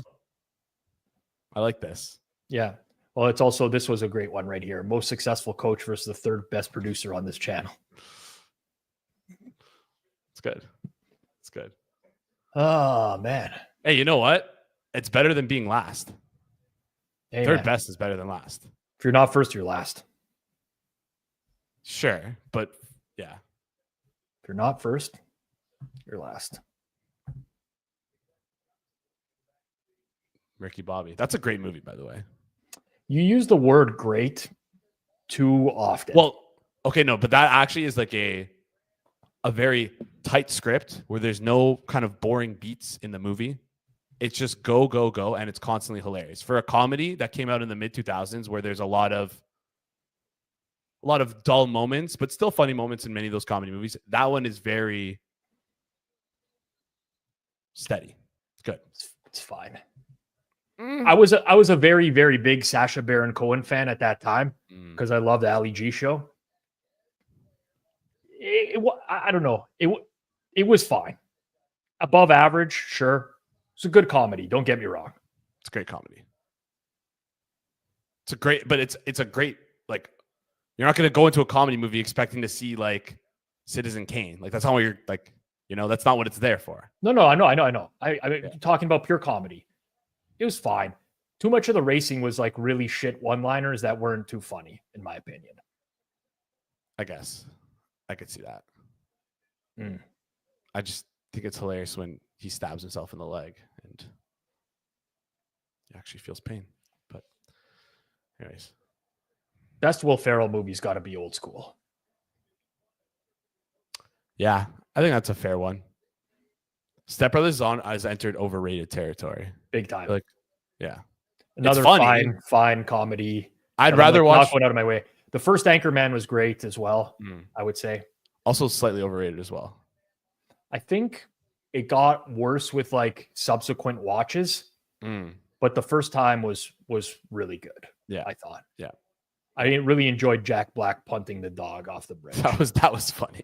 I'll give him that. That was very funny. Remember the time when we didn't have Twitter and we would just recite and memes and you just recite like movie lines to people? It's just like pre-memes was good. Zoolander is good. Zoolander. Yeah. Can't knock Zoolander. Man, I seen Ben Stiller dressed as he's like reprising his role as the retirement home guy in the next Happy Gilmore. Looks fucking hilarious. I really hope that doesn't end up being really bad. Oh yeah, they're gonna make another one of those, eh? I know. Sequelitis. I know. I don't know how I feel about it. It's an epidemic. Oh man, Will Ferrell was great in Eastbound and Down. God, I loved Eastbound and Down. I haven't seen that. I've heard such good things about it. What's his name? Not Danny McBride. Danny McBride. You know what's a great movie? Tropic Thunder. With Danny McBride's in that one. Tropic Thunder. Banging movie. Listen, some not politically correct stuff in that movie. You can't make that stuff nowadays. You can't. You can't. It's definitely not ahead okay, of its time. It was ahead of its time. Righteous Gemstones, very good. Very good show as well. Oh man, Wedding Crashers. He's definitely electric in Wedding Crashers. Yeah. He's kind of idiot. Whenever I imagine some people on betting Twitter who like tweet stupid shit, I'm like, oh my god. Field goal miss. Cardi. Field goal miss. Playboy Cardi. It's funny because Playboy Cardi actually just missed his concert. And then Cardi, kicker, Playboy Cardi is missed the kick. I actually have a big free cross on the Rams tonight, so I got to root for the Rams. But you know that your personal like beefs have really started to cloud your judgment, where I would almost rather lose the Rams because Chad Millman loved the Eagles so much, and Simon was just yelling at him that it's a trap game, and like I at this point it's gotten to be so petty. It really is. I don't even care. I kind of just like at this point want the Eagles to just fucking blow them out of the water. Yeah, but I would want the Rams to win. I'll say it. Yeah, I know. You got them at plus 320, plus 680, plus now they're at plus 1060 at FanDuel as well. Yeah. Yeah. I mean, oh boy, here I go betting on the Rams. There's almost an Arbin market on the live line. Almost. What if it lands 2? Then it's going to be a real problem for me. How do you feel about the I don't think this made the circles off lineup, so I think we're kosher to talk about it. How do you feel about those? Oh, what's his name? The tweets of the guy he sent out the Lions tweet earlier this week where he said Lions 4.5. Talked to some bookmakers. Here's what they would make the Lions KC on a neutral field. Ben Fox. So I've known Ben Fox for a long time, and I've had these conversations with him in person before. And his response to that stuff is that this is what people want to see. They find this stuff interesting. I'm going to continue to tweet that stuff. I see. So he's aware that it's like purposely stupid. I don't think he thinks it's stupid. Like, I think he genuinely thinks it's interesting. So the tweet you're referring to, he said he asked 6 bookmakers what the line would be between the Lions and the Chiefs on a neutral field. And one of the bookmakers said it would be Lions minus 4.5, right? Which is wrong. There's no chance it would.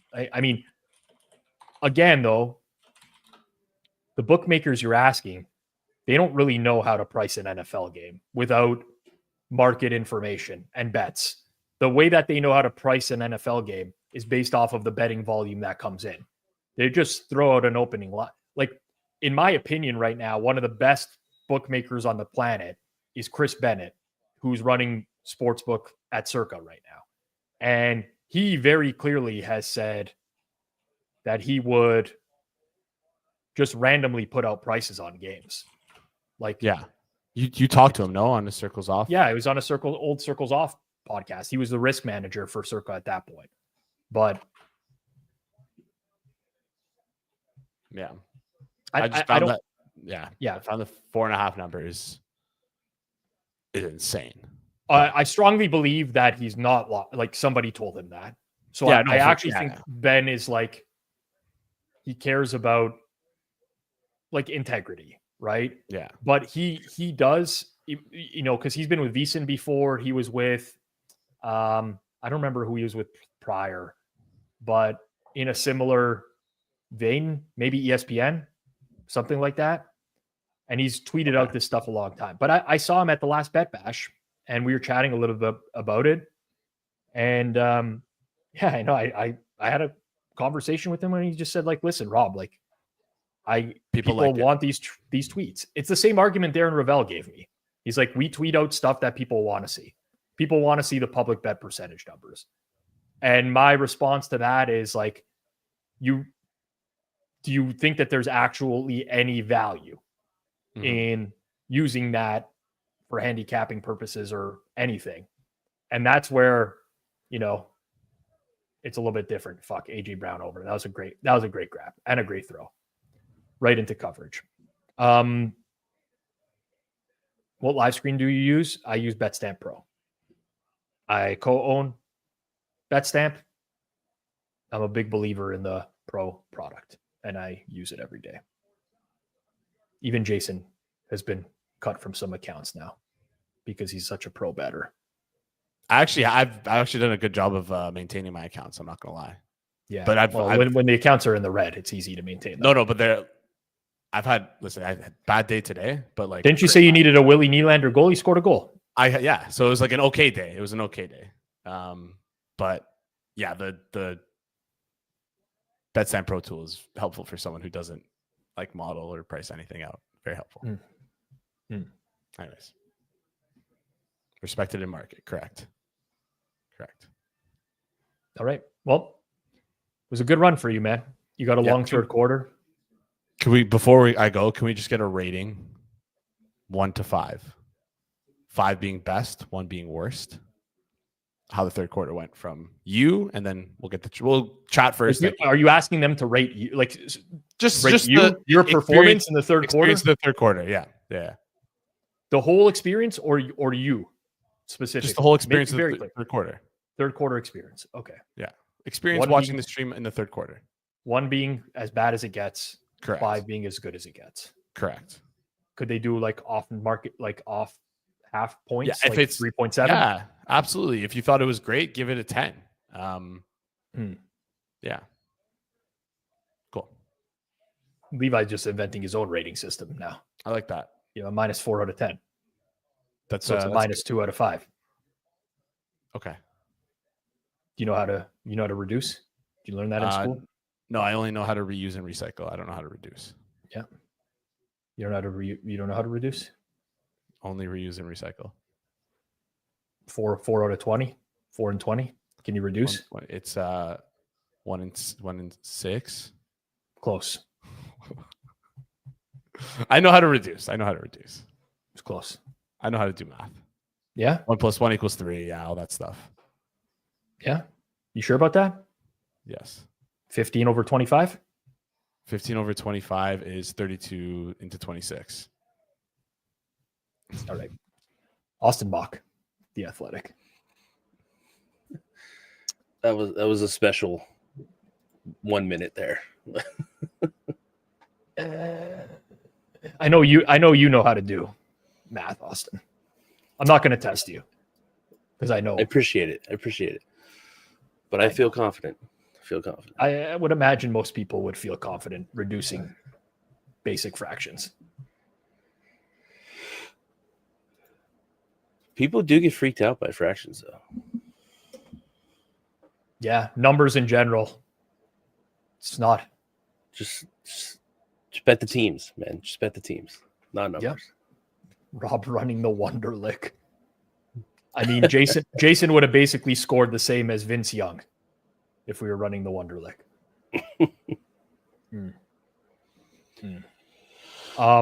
Big day in college football yesterday. Ohio State rolls Indiana. What's going to happen with Indiana at the end of this year? Because people are really upset about Indiana. I think so much chaos happened the rest of the day that they're fine. I really believe it.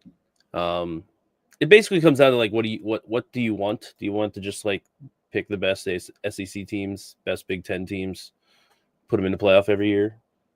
Do we eventually get there? Probably. But I don't know. They haven't played anybody. They did crush everybody outside of pretty much Ohio State.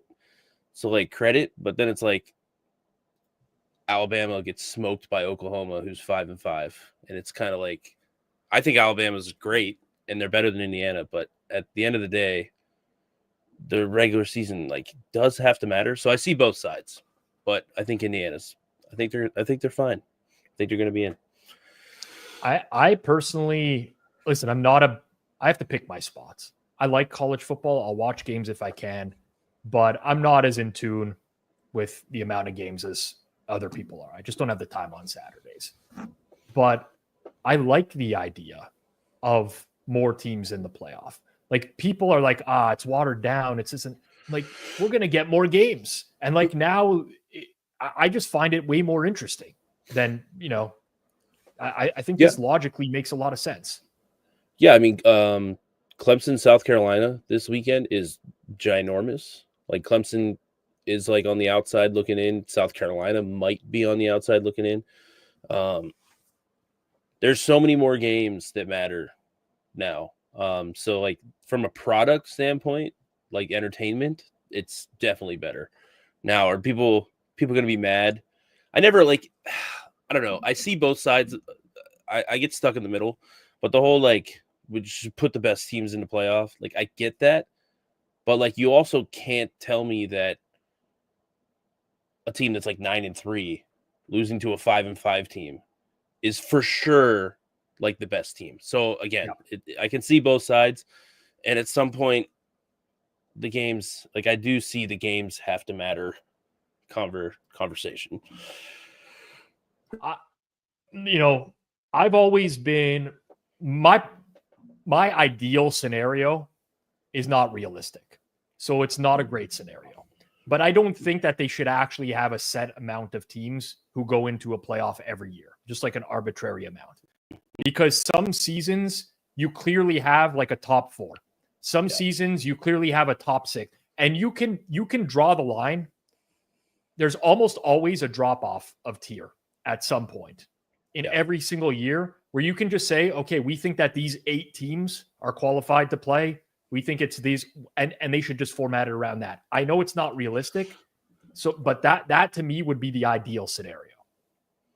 Yeah. I mean, that's, and I was engaging with someone on Twitter last night about this, and they were anti-Indiana, and I was basically, like ESPN has their strength of record metric, and there's a resume metric and everything, and they're like top 10, and I'm like, at some point, like, what do you do? And again, I go back to like, why is Alabama losing to a 5-5 Oklahoma team, like getting smoked 24-3? So it's again, am I 100% certain that Alabama is one of the top 5 teams in the country? Absolutely not. So I do like your you kind of have to prove it to make the postseason. But yeah, there's money involved here, so that's not going to happen. Yeah. What do you think of the conference champ seeding rules? Seems weird. Boise State, BYU, or Colorado will be a top 4 team. That comes from Simon M. Yeah, it's I do have a problem with that. It's kind of like the NBA did away with that. Where the division winners.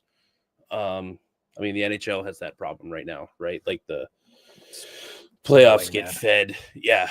And so that's 100% for entertainment in my mind. Because the definitely the Big 12, but like 90% of the ACC as well doesn't have like great home game atmospheres. And now you're going to have Big 10 and SEC teams that are going to get those first round home playoff games, which are going to be awesome, versus like, oh, hey, SMU wins, and SMU doesn't have, a big time college football venue or anything like that. So it's not ideal, but I don't know. It adds to the parody of it. And again, it's entertainment. So like part of you have to understand that that's part of the deal here. And that's what they're doing. Yep. 3rd and goal here for the Eagles. I mean, I'm looking at this box score right now. I would have never guessed that the Eagles had almost 400 net yards in this game. 6.7 yards per. I mean, there have been some explosives. It was the Saquon 70-yard run was the big one. But I think the Eagles do this a lot where I watch them and I don't feel like their offense is anything to hit home about. And then let's put together one of these games. It's the Jalen Hurts effect, man. He just doesn't look the part. Sling it. He doesn't sling it, like honestly, it kind of reminds me of like Lamar before this year. Like they didn't sling it enough to like, because people still say that like Lamar is not a good enough passer, which is nuts. But like when you have these guys, they can just churn out yards, and then obviously Saquon has explosiveness and everything, but they just kind of like just that boxer like weighing you down each round. And then you're just like, all of a sudden you're in round 7 and it's like, wow, we're getting absolutely smoked here. Yep. It does feel that way. Like this is not like 27-14 feels like fortunate for the Rams here. It does. Like, well, the Rams offense can't do anything right now. No. This honestly, and then the Slay injury was really where they kind of got some like success. They really could not. I think they had the second quarter. They had like less than 10 yards on like 4 drives or something like that. Yeah, Isaiah Rodgers is the backup for Darius Slay, and Isaiah Rodgers he's not it. He ain't it right now. Offsetting penalties here. Got a personal foul after the play.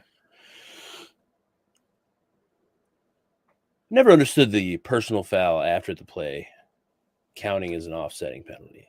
Or like, I think it was during. I don't know if it was after. I also don't like. I don't like offsetting penalties when one of them is 15 yards and one of them is 5.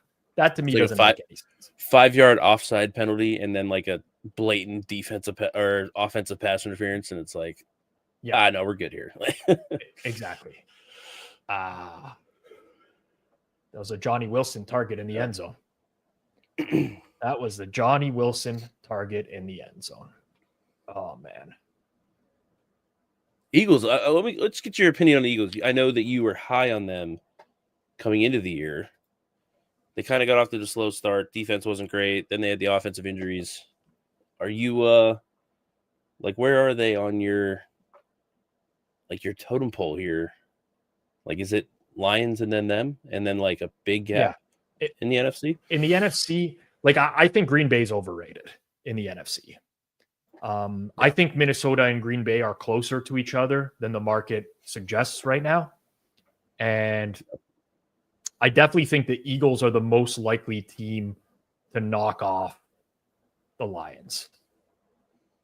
Just seems like their roster's built to like go, face to face with them as well. Listen, this is the NFL. Like lots of stuff happens, and every year there's a team that looks amazing at like the midway mark, or that they just fizzle or whatever. I don't get that feeling that the Lions are. I do think this is the year the Lions get out of the NFC. Although you kind of like just know, like Goff had the 5 interception game against Houston. There's always that in the back of my mind. That's like Goff has that game in him. But none of these other QBs in the NFC are super impressive. Hurts is not super impressive. I know. I actually consider him to be overrated, as do like Jordan Love. Same thing. Darnold. Jaden Daniels has fell off a cliff. Like who are the elite quarterback? Like I think Stafford's got to be the best quarterback in the NFC. Yeah. Hurts he's like the. Like the ceiling's high with him, but like it's the floor that really raises, and it's part of that is like the third down and his running ability to get first downs. It extends the drives, but yeah, I think I think it's Stafford. Like there's nobody from the NFC South. I would agree with you. I think Stafford's the guy, and like I said, like I think the Rams could play with anybody because he can pop off at any moment, and obviously Nakua and Kupp help that as well. But you know who low key is a guy in the NFC? Baker. Baker is fucking good, man. I am all aboard the Baker train. So we had this like when Baker. I was a fan of Baker coming out of Oklahoma. I was a fan of him in his early Browns days. He couldn't really stay healthy. And then I remember like they had 3 straight like severe weather games where his like passing metrics were terrible as well. And then like the injuries happened and everybody was like, you know what, let's cut bait like immediately. And I was like, I don't know. Like I think we're going a little early here. So I am glad to see him back. But when he's kind of like Goff to me in that, if he doesn't have to do too much, he can win games. It's when he has to start because Goff won't improvise. Yeah, he won't. Yeah. Goff will not improvise. Like he would just turf it. I mean, like Baker will try to do too much, and then that's when he gets into trouble. Well, first drive of the game today, I want to say it was the first one, but Goff took a sack to that put Detroit out of field goal range, and it was. Honestly, it reminded me of Eli Manning taking a sack. Like he just spun, he saw pressure, and there was no one within 4 feet of him, and he just went down at that point. Yeah. It was, and like Baker would never do that. He will do whatever he possibly can to make a play. Is Baker MVP at 120 to 1 waste of time? I think it's a waste of time. I do. I don't know how he gets.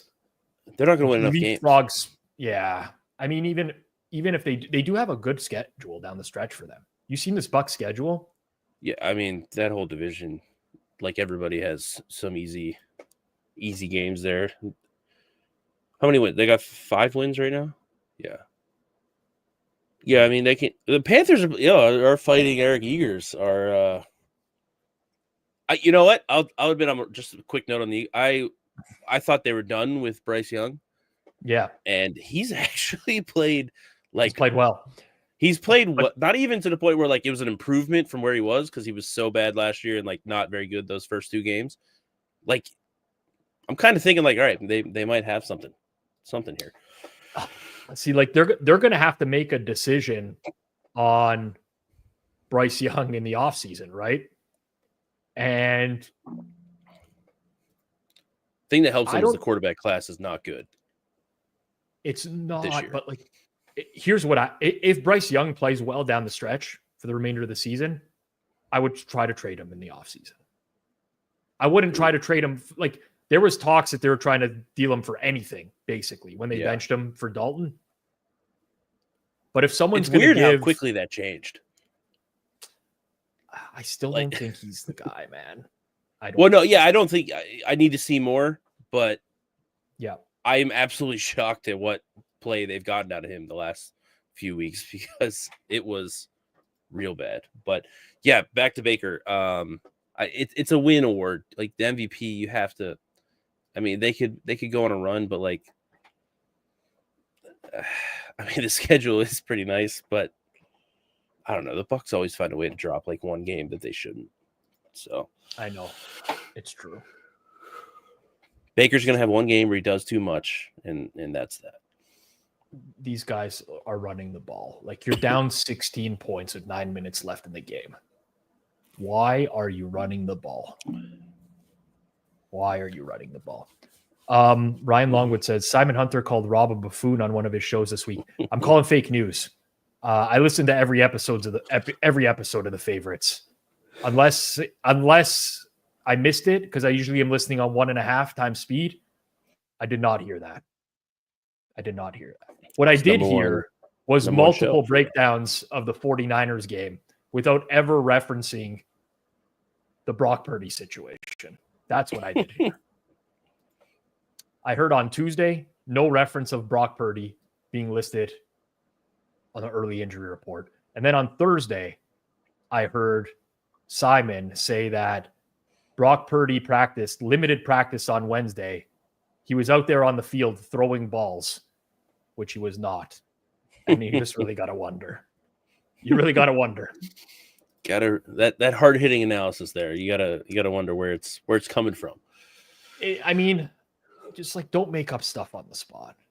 Make up stuff on the spot. That's the thing that is in this industry. Just the hardest thing is people saying they don't know something. Yeah, like, I'm roasting the Rams for running. He's saying because they can't pass block. Guess what? It doesn't matter at this point. It doesn't make a difference if they can pass block or not. Yeah, Stafford's getting killed. Where's running going to get you? It's going to get you nowhere. It's going nowhere. Got to throw the ball at this point. Got to throw the ball. 4th and 3 coming up here. This was a bad game for me overall. Yeah, same. I am on the Rams at 3, so this has not been fun. Yeah, Rams, I accepted the loss pretty early on. They just their defense just isn't there. And if the offense isn't perfect, then it's I thought the defense was like, where did they come into this game? It's hard for me to pull up stuff in real time here. I'm just kind of trying to project where like I must have their defense rated higher than market. That's likely why I would end up with an edge on Rams and under, or I would have the Eagles offense rated lower than market, or a combo of both. But I'm going to have to revisit that. I'll tell you that. Their defense, like their defensive line, they're just they remind me of like the Steelers teams from a couple years ago. That was like, if Cam Hayward and TJ Watt get home, like they can kind of game wreck you a bit. But like, if you're able to get past that, there's nothing. But it was like before they got Minka and kind of like figured out the secondary a little bit. Like they just don't have the back seven to if the pressure is not there. Yeah. Pedro, like I can't. Where is the urgency? This is Sean McVay at his finest here. For as smart as he is with certain things, Like these guys are running the clock down. They snapped it at 4 seconds just now. It's horrendous to watch. Here's the thing too, like they're down 2 scores now, but it's not, you can't presume that the Eagles are not going to score the rest of the game either. That's what people miss about these situations. It's like you're down 2 scores now, but that doesn't mean that's all you need. Yeah. I wouldn't mind a pass to DeMarcus Robinson, I'll tell you. I wouldn't mind. That was one where he was targeted downfield. Ooh. It was a bad throw. Yeah, not great. I mean, he was under like a lot of duress there. A lot of duress. First down. Flags in the defensive backfield with face mask here, maybe. OPI. Oh. Oof.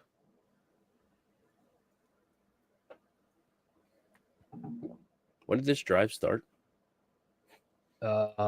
This drive started at 10 minutes and 30 seconds. Yeah. So it's been over 4 minutes.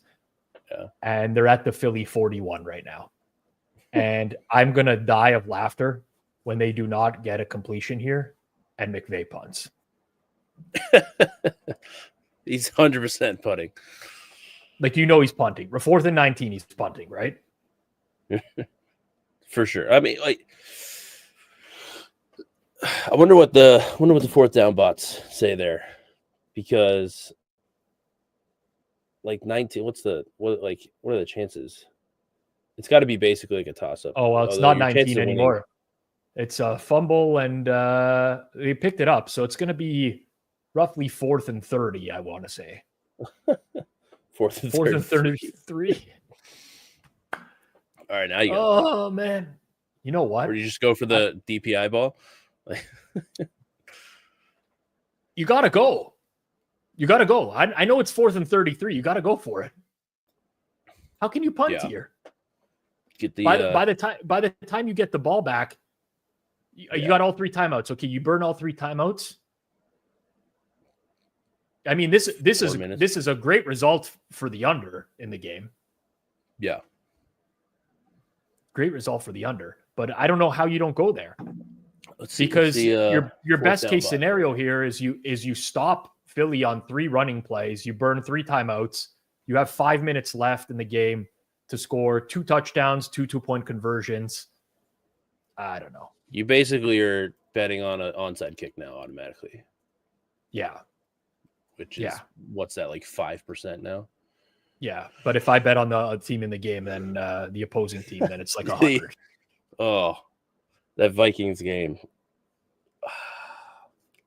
Just painful.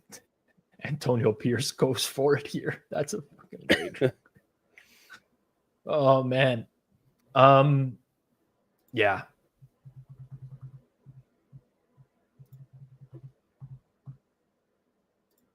Onside. I can't. Like, the Vikings one was so stupid. It didn't even go 10 yards. No, here's my, like, this is where from playing sports growing up, I always remember, like, don't be a robot. Like, people, they tell you to, like, run a play or something, and, like, that's the only thing. Like, I have to go block this guy. That guy was so fixated on, like, throwing that block instead of, like, watching the play and seeing that the ball was probably not going to go 10 yards, where he could have just got out of the way. It's like the was it the Bears on the punt? The guy he was telling like, well, you still have to play the game. Like, it's just funny that sometimes, like, they just go into, like, robot mode and like forget where the ball is, which is the most important thing. I got to tell you that the Vikings Bears game today all around was just so triggering for me. And it started with the Vikings being up. I want to say it was 24-10. And the Bears scored the touchdown and went for 2. And optimal, correct move, by the way, by the Bears. And Bears Twitter was just here, Eberflus is in such a bad situation now that he actually makes the correct decisions. And he's in a lose-lose. Why is it that people cannot understand this concept? Why do they not understand that by going for 2, you increase the likelihood of avoiding overtime? I don't know what the psychological thing is, but it's just the survival instinct. Keep alive. It does not matter if you lose with 10 minutes left or 5 seconds left. A loss is a loss. And that's the only thing. It's people just want to be in the game longer. Yeah. And what's funny is because you're still only down 1 score. It's like they think a 2-point conversion. I know. Is impossible. You have 2 shots to convert 1 2-point conversion. It's not like you don't have those 2 shots. Yeah. I had to show my dad your vid on Pinnacle when it happened. He's a boomer. I actually forgot I recorded one of these last year. It was a Bucks game. I'm pretty sure. The cool thing about it is it's becoming pretty common that 4th and 1 now, definitely in plus territory. I think heavy majority of people are on board with going for it. 5-ish years ago, that wasn't really the case. It's true. Even the commentators couldn't get it years ago. Yeah, now it's understand it's the right thing to do. Even 4th and 2 in the plus territory is getting to the good side of it. But 5 years ago, 4th and 1 was what are you doing? So we'll get there on the 14. It might just take 3 more years. Well, I think the hardest thing for people to understand is that it's hard to get out of the mindset of being a results-based analyst and only saying that this was the right or wrong thing because of the result. The right or wrong decision is made at the time that the decision is made, right? Yeah. The result is it's whatever. But if people don't understand that, right? Yeah. If you're going to go for a 2-point conversion, you're only going to convert it 44% of the time. You're an underdog, but it still makes mathematical sense to do that because of the possibility of avoiding overtime. That's the biggest challenge. I always say when somebody goes for it on 4th down, inside the 10, and misses, then the entire world blows up and it's what are they doing? Take the points, blah blah blah. But when they go for it and score a touchdown, it's crickets. Nobody wants to give credit. It's annoying because it's oh, you're good. So I get so mad at that part where we can give credit where hey, he didn't take the points, but he scored 7 instead of 3. So it should be punishable by law to tweet after the fact and say, why would you go for 2? If you have that feeling and opinion, tweet it before. I've never, like you said, I've never seen anyone tweet it before they've actually gone for 2. I want to see that. But Brandon Graham out, elbow injury. These will all be accounted for in next week's game against the Baltimore Ravens. As a Giants fan, I don't think Tom Coughlin went for it once on 4th down. The person that Raheem Morris used to be the guy that I would associate with punting in any situation. He seems to have changed with his new, and by the way, Philly's going for it on 4th and inches at their own 18 right now. Yeah. I think they got him to jump offside. The coach for me that stands out that would punt in any friggin' situation back in the day was John Fox. Fox, he would not go for a 4th and inches at the opposing third. He would rather punt than go for it there. John Fox. Yeah. So I saw somebody do, I think it was probably from Sumer Sports, did they had the over expected 4th down decisions, and they brought in, I think it was Raheem Morris because he was last the head coach, a decade plus ago. Same with Harbaugh was in that same category. And it's just crazy how different how bad it was 10 years ago. We have made such strides in that area, but we're still not quite there. And honestly, Brandon Staley hurt a lot of people in that because of that play in game, I should say. Yeah. Ron Rivera was pretty bad at the end too. Definitely bad. So by the way, that punt did nothing for the Rams. Yeah. They still have one timeout left, which they are probably going to use right now on this running play, I would assume. Yeah.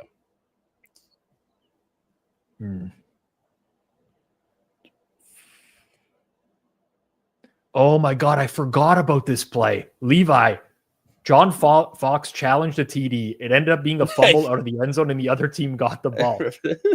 I forgot that happened. Yep. Oh, I remember man. that as well. Epic. What a complete moron, man. You're just not thinking of all the options there with that challenge flag.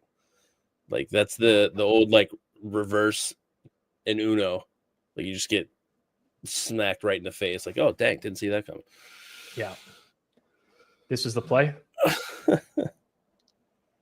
Yes, Man. the ball was out of his hands when it hit the pylon. Was no longer in his hands. Mitch Trubisky. Wow. Of course it's a Trubisky. It's course On a screen. They dialed it up so nicely. Speaking of the Bears, I was talking about this with my brother-in-law today. Our first point was like Giants versus Jets fans, which is the worst to be. But Giants have won 2 Super Bowls in the last like 15 years, so I don't think it can be them. But it was Jets versus under, man. What a way to lose this under. Jets versus Bears. What do you think is the worst like fan right now? I think that I'm still tilted by this. Saquon has 255 yards tonight. 150 and you know what? on 2 carries. I'm going to answer your question first. I'd rather be a Bears fan than a Jets fan. I don't know why. I think it's Fireman Ed that does it for me with the Jets, where I would rather be a Bears fan, personally. Secondly, you are going to wake up tomorrow to excessive tweets from Michael Lombardi about the Giants let Saquon go. And the Giants with Saquon this year would have been no different than the Giants without Saquon this year. It's the most tilting conversation ever. 255 yards on the ground, 9.8 yards per carry tonight. Man, that is unreal. He's got 142 on 2 carries. Like those don't have those. You might have one 70-yard run a year for your team. He's got 2 tonight. I ended the 4 p.m. slate so well. I was in such a good mood. I should still be in a good mood after today. But that fucking run right there was just too bad. Are you if you had a MVP ballot, are you putting Saquon Barkley on there? I'm not. So give him Offensive Player of the Year if you want to do that.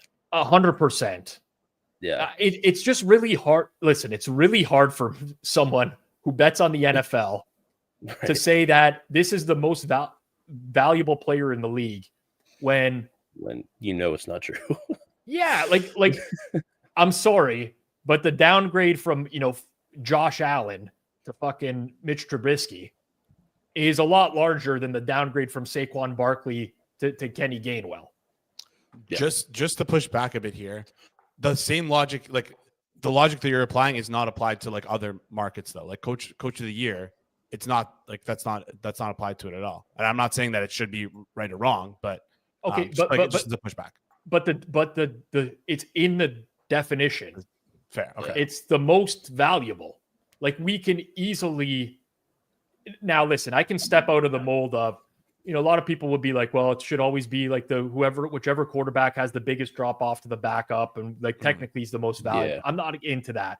But it's really hard for me to say that a running back provides the most value of any player in the entire league. And I'm not a running backs don't matter guy, but it in this day and age, it has to be a quarterback. He touches the ball on every single play. Offensive Player of the Year, Barkley for sure. I don't agree with how they vote on Coach of the Year, by the way, as well. In a lot of instances, like Dan Campbell, to me, is the coach of the year right now in the NFL. He's not going to win it. But to me, they're fucking dominating games. They are outperforming market expectations pretty much every game. They beat up teams. That to by me a is landslide too.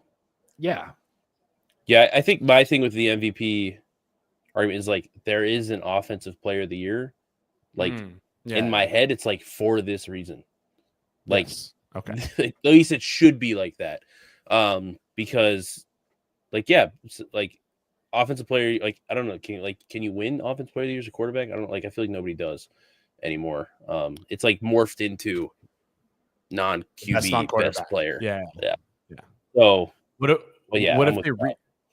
what if they reword the award to outstanding player versus valuable? You still feel the same way?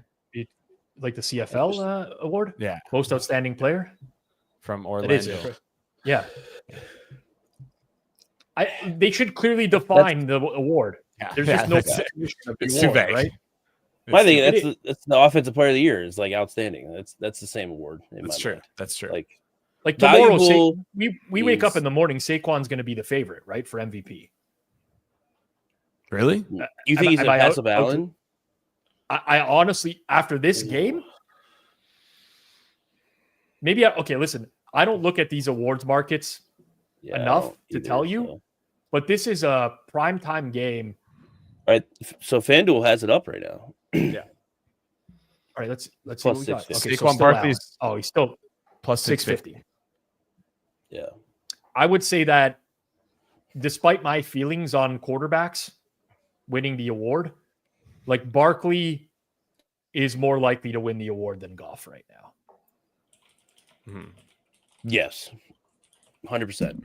So the other thing with MVP, because this is where we get away from just strictly like a numbers based, like you're the most valuable player to the point spread, is like you have to have the wow plays, and like Goff just doesn't have that. Yeah. Like I think the best bet there is freaking Herbert at 38. With him running now? Yeah, but it's I know they don't have the points, but this also this it's kind of like nothing a matters at this point right now. It doesn't matter. It actually doesn't. You just kind of have to be in the mix and then have a good final month of the year.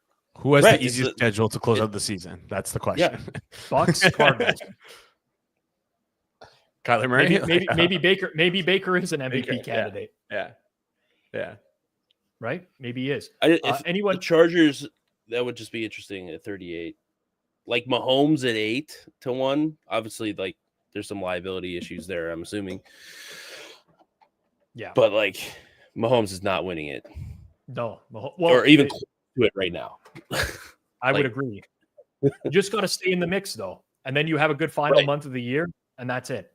Anyone know if any bets won tonight? I don't think so. I'm pretty sure no. Good news is I was actually going to give out more stuff that all lost, I think.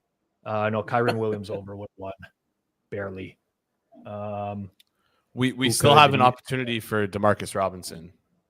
One catch, 10 yards gets us there. Not a great game. I listen. Instead of playing alts, we just went with the touchdown market, long shots. But that's pretty much what I was going to do, regardless. Mm-hmm.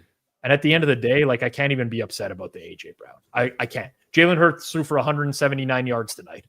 109 to AJ Brown. That's crazy. If you told me before the game that Hurts is throwing for 179 yards and AJ Brown's receiving total is 90 yards, I would have matched the under. So I can't really be too upset. Yeah. I can't be too upset. Who's that? 2-2?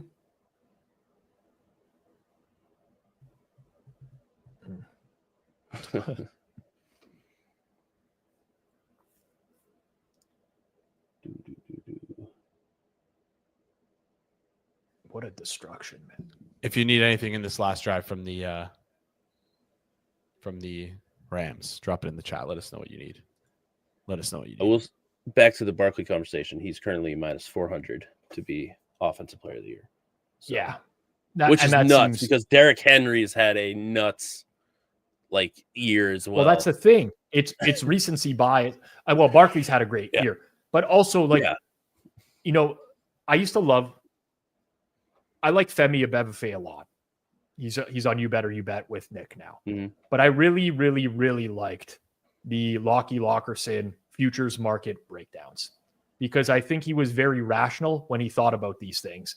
And again, I don't want to say none of this matters, but people get rooted in things that they think are like guarantees. And yeah, there's a Cooper Kupp touchdown. And one of those is Jaden Daniels. Like, look at Jaden Daniels a month ago, how it was like Jaden Daniels is going to win Offensive Rookie of the Year. Well, guess what? There's a scenario where it was just way too early in the season. And now, like, look at the way people talk about it now. It's like, oh, it's Bo Nix, Bo Nix. This, like, it just matters who's playing well at the end of the year. Right. You're almost better off handicapping anyone who's going to be in the mix that you think is going to be there at the end of the year. Lockie's best quote, it's a long damn season. Completely agree. Yeah, like Saquon at minus 400 is probably one of the worst bets you can make right now, because I would argue that like him and Henry aren't really that different. It's just the recency of tonight, basically, for Barkley. Like Jamar Chase is 13-1. Like if the Bengals make a run and Jamar Chase like leads the league in receiving, like I don't know, that's a pretty decent number to have. And they make 100%. You're gonna have the narrative of like the Bengals make a run to make the playoffs, which they definitely could. Yeah, I like that's minus 400 on Barkley is a insane price. Definitely with how often running backs get hurt. Jason, if that's up offensive player of the year market right now, I'm interested in seeing that. So yeah, Saquon, Derrick Henry. I don't really want to take a quarterback here. Yeah. Trying to think, like, man, there's some high odds here. Like it's hilarious when you get the situation where like Josh Allen is 100-1, but Lamar Jackson's 35-1 offensive player of the year. It's because of rushing stats. That's what that's what wins the award. One name that sticks out to me is it's where is he? Bijan at 400-1. I know he doesn't have the stats right now, but I think the guy that has the stats right now, although he missed time this year, but like Joe Mixon to me is he's actually put up some big games, right? Yeah. This season. I'm not like this is 251. He would have to win this award once out of every 251 seasons from this point onwards. I would say that I think he would do that. But again, a lot of this is schedule dependent. And I think the best way to look at it is look at week 14 through 18 and see who has the most favorable matchups. Yeah. Is there anyone like that is an extreme? Where's I was gonna say Chuba was gonna be my guy. Well, he's I don't know. He was fourth coming into today in rushing yards. How's Devontae Adams the same price as Chuba Hubbard? Devontae Adams ain't winning shit. Is 400 the max they go to? Is that like their? Is that their bottom price basically? So it's basically the rest of the bunch. Yeah, like I was thinking, I love these picks. I'm curious. Jordan said in the chat it can't be Chuba. I don't see why it can't be Chuba because I think they won't win enough games. You think they won't win? Okay. They won't. Yeah. He would have a legit shot.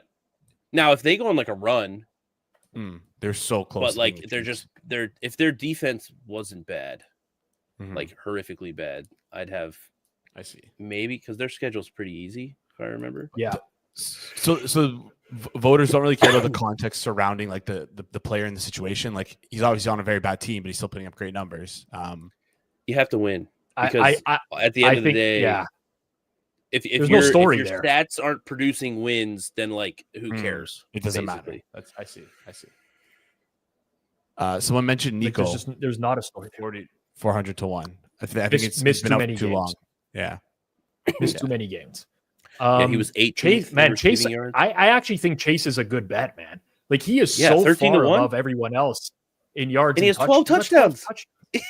Yeah. Like if the Bengals make the playoffs or make a run, I think they probably have to make the playoffs. I don't know, could be wrong there, but he's not going to be 13-1 if they start winning games. if I was looking at this screen right now and somebody in the 400 to 1 that I would consider, it would be George Pickens. Yeah, I was looking at that too, but I think like the fight in the crowd, like those things matter. He is an idiot. He is He's third in the NFL in receiving yards right now. Yeah, I would not have guessed that at all. And they have a tough schedule that's the thing. Like, would you value big performances against a tough schedule down the stretch? I don't know. I was gonna like James Conner is one that I would be like semi interested in. Easy schedule down the stretch too, right? Easy schedule. They can win the division. He's like a focal point of their offense. He can catch the ball. He's losing too, some touches now though to Benson. That's the issue. Yeah, I know. That's the yeah.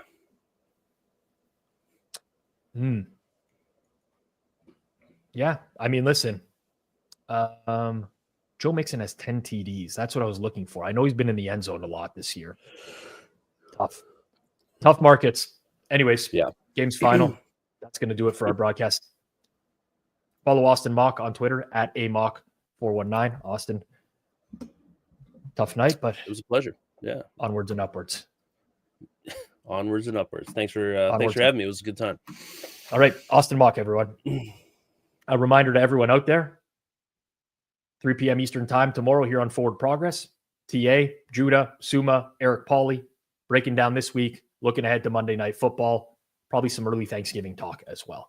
Tomorrow, Monday Night Football watch-along. Jeff Feinberg, diehard Chargers fan, is joining me for the entire game. No Jeff tonight. You got 4 quarters of Jeff tomorrow.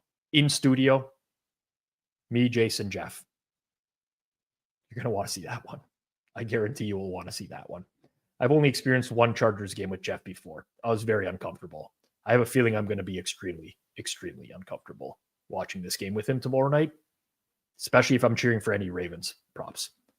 It's going to be a stream. Make sure you tune in. And of course, Wednesday best bets. I think we went 2-2 this week, which honestly, juicing out at this point feels like a huge win. Appreciate all of you who tuned in the chat. If you haven't liked the stream yet, like it on the way out the door. If you did enjoy it, also drop a 1 in the comments. It does help us in the YouTube algorithm. Excuse me. For myself, Rob Pizzola, for Austin Mock, for Clive Bixby, for my producer, Jason Cooper. This has been another live watch along presented by Fanduel. Make sure you check them out. I'll see you back here tomorrow night here on Forward Progress. Peace out. Enjoy your night.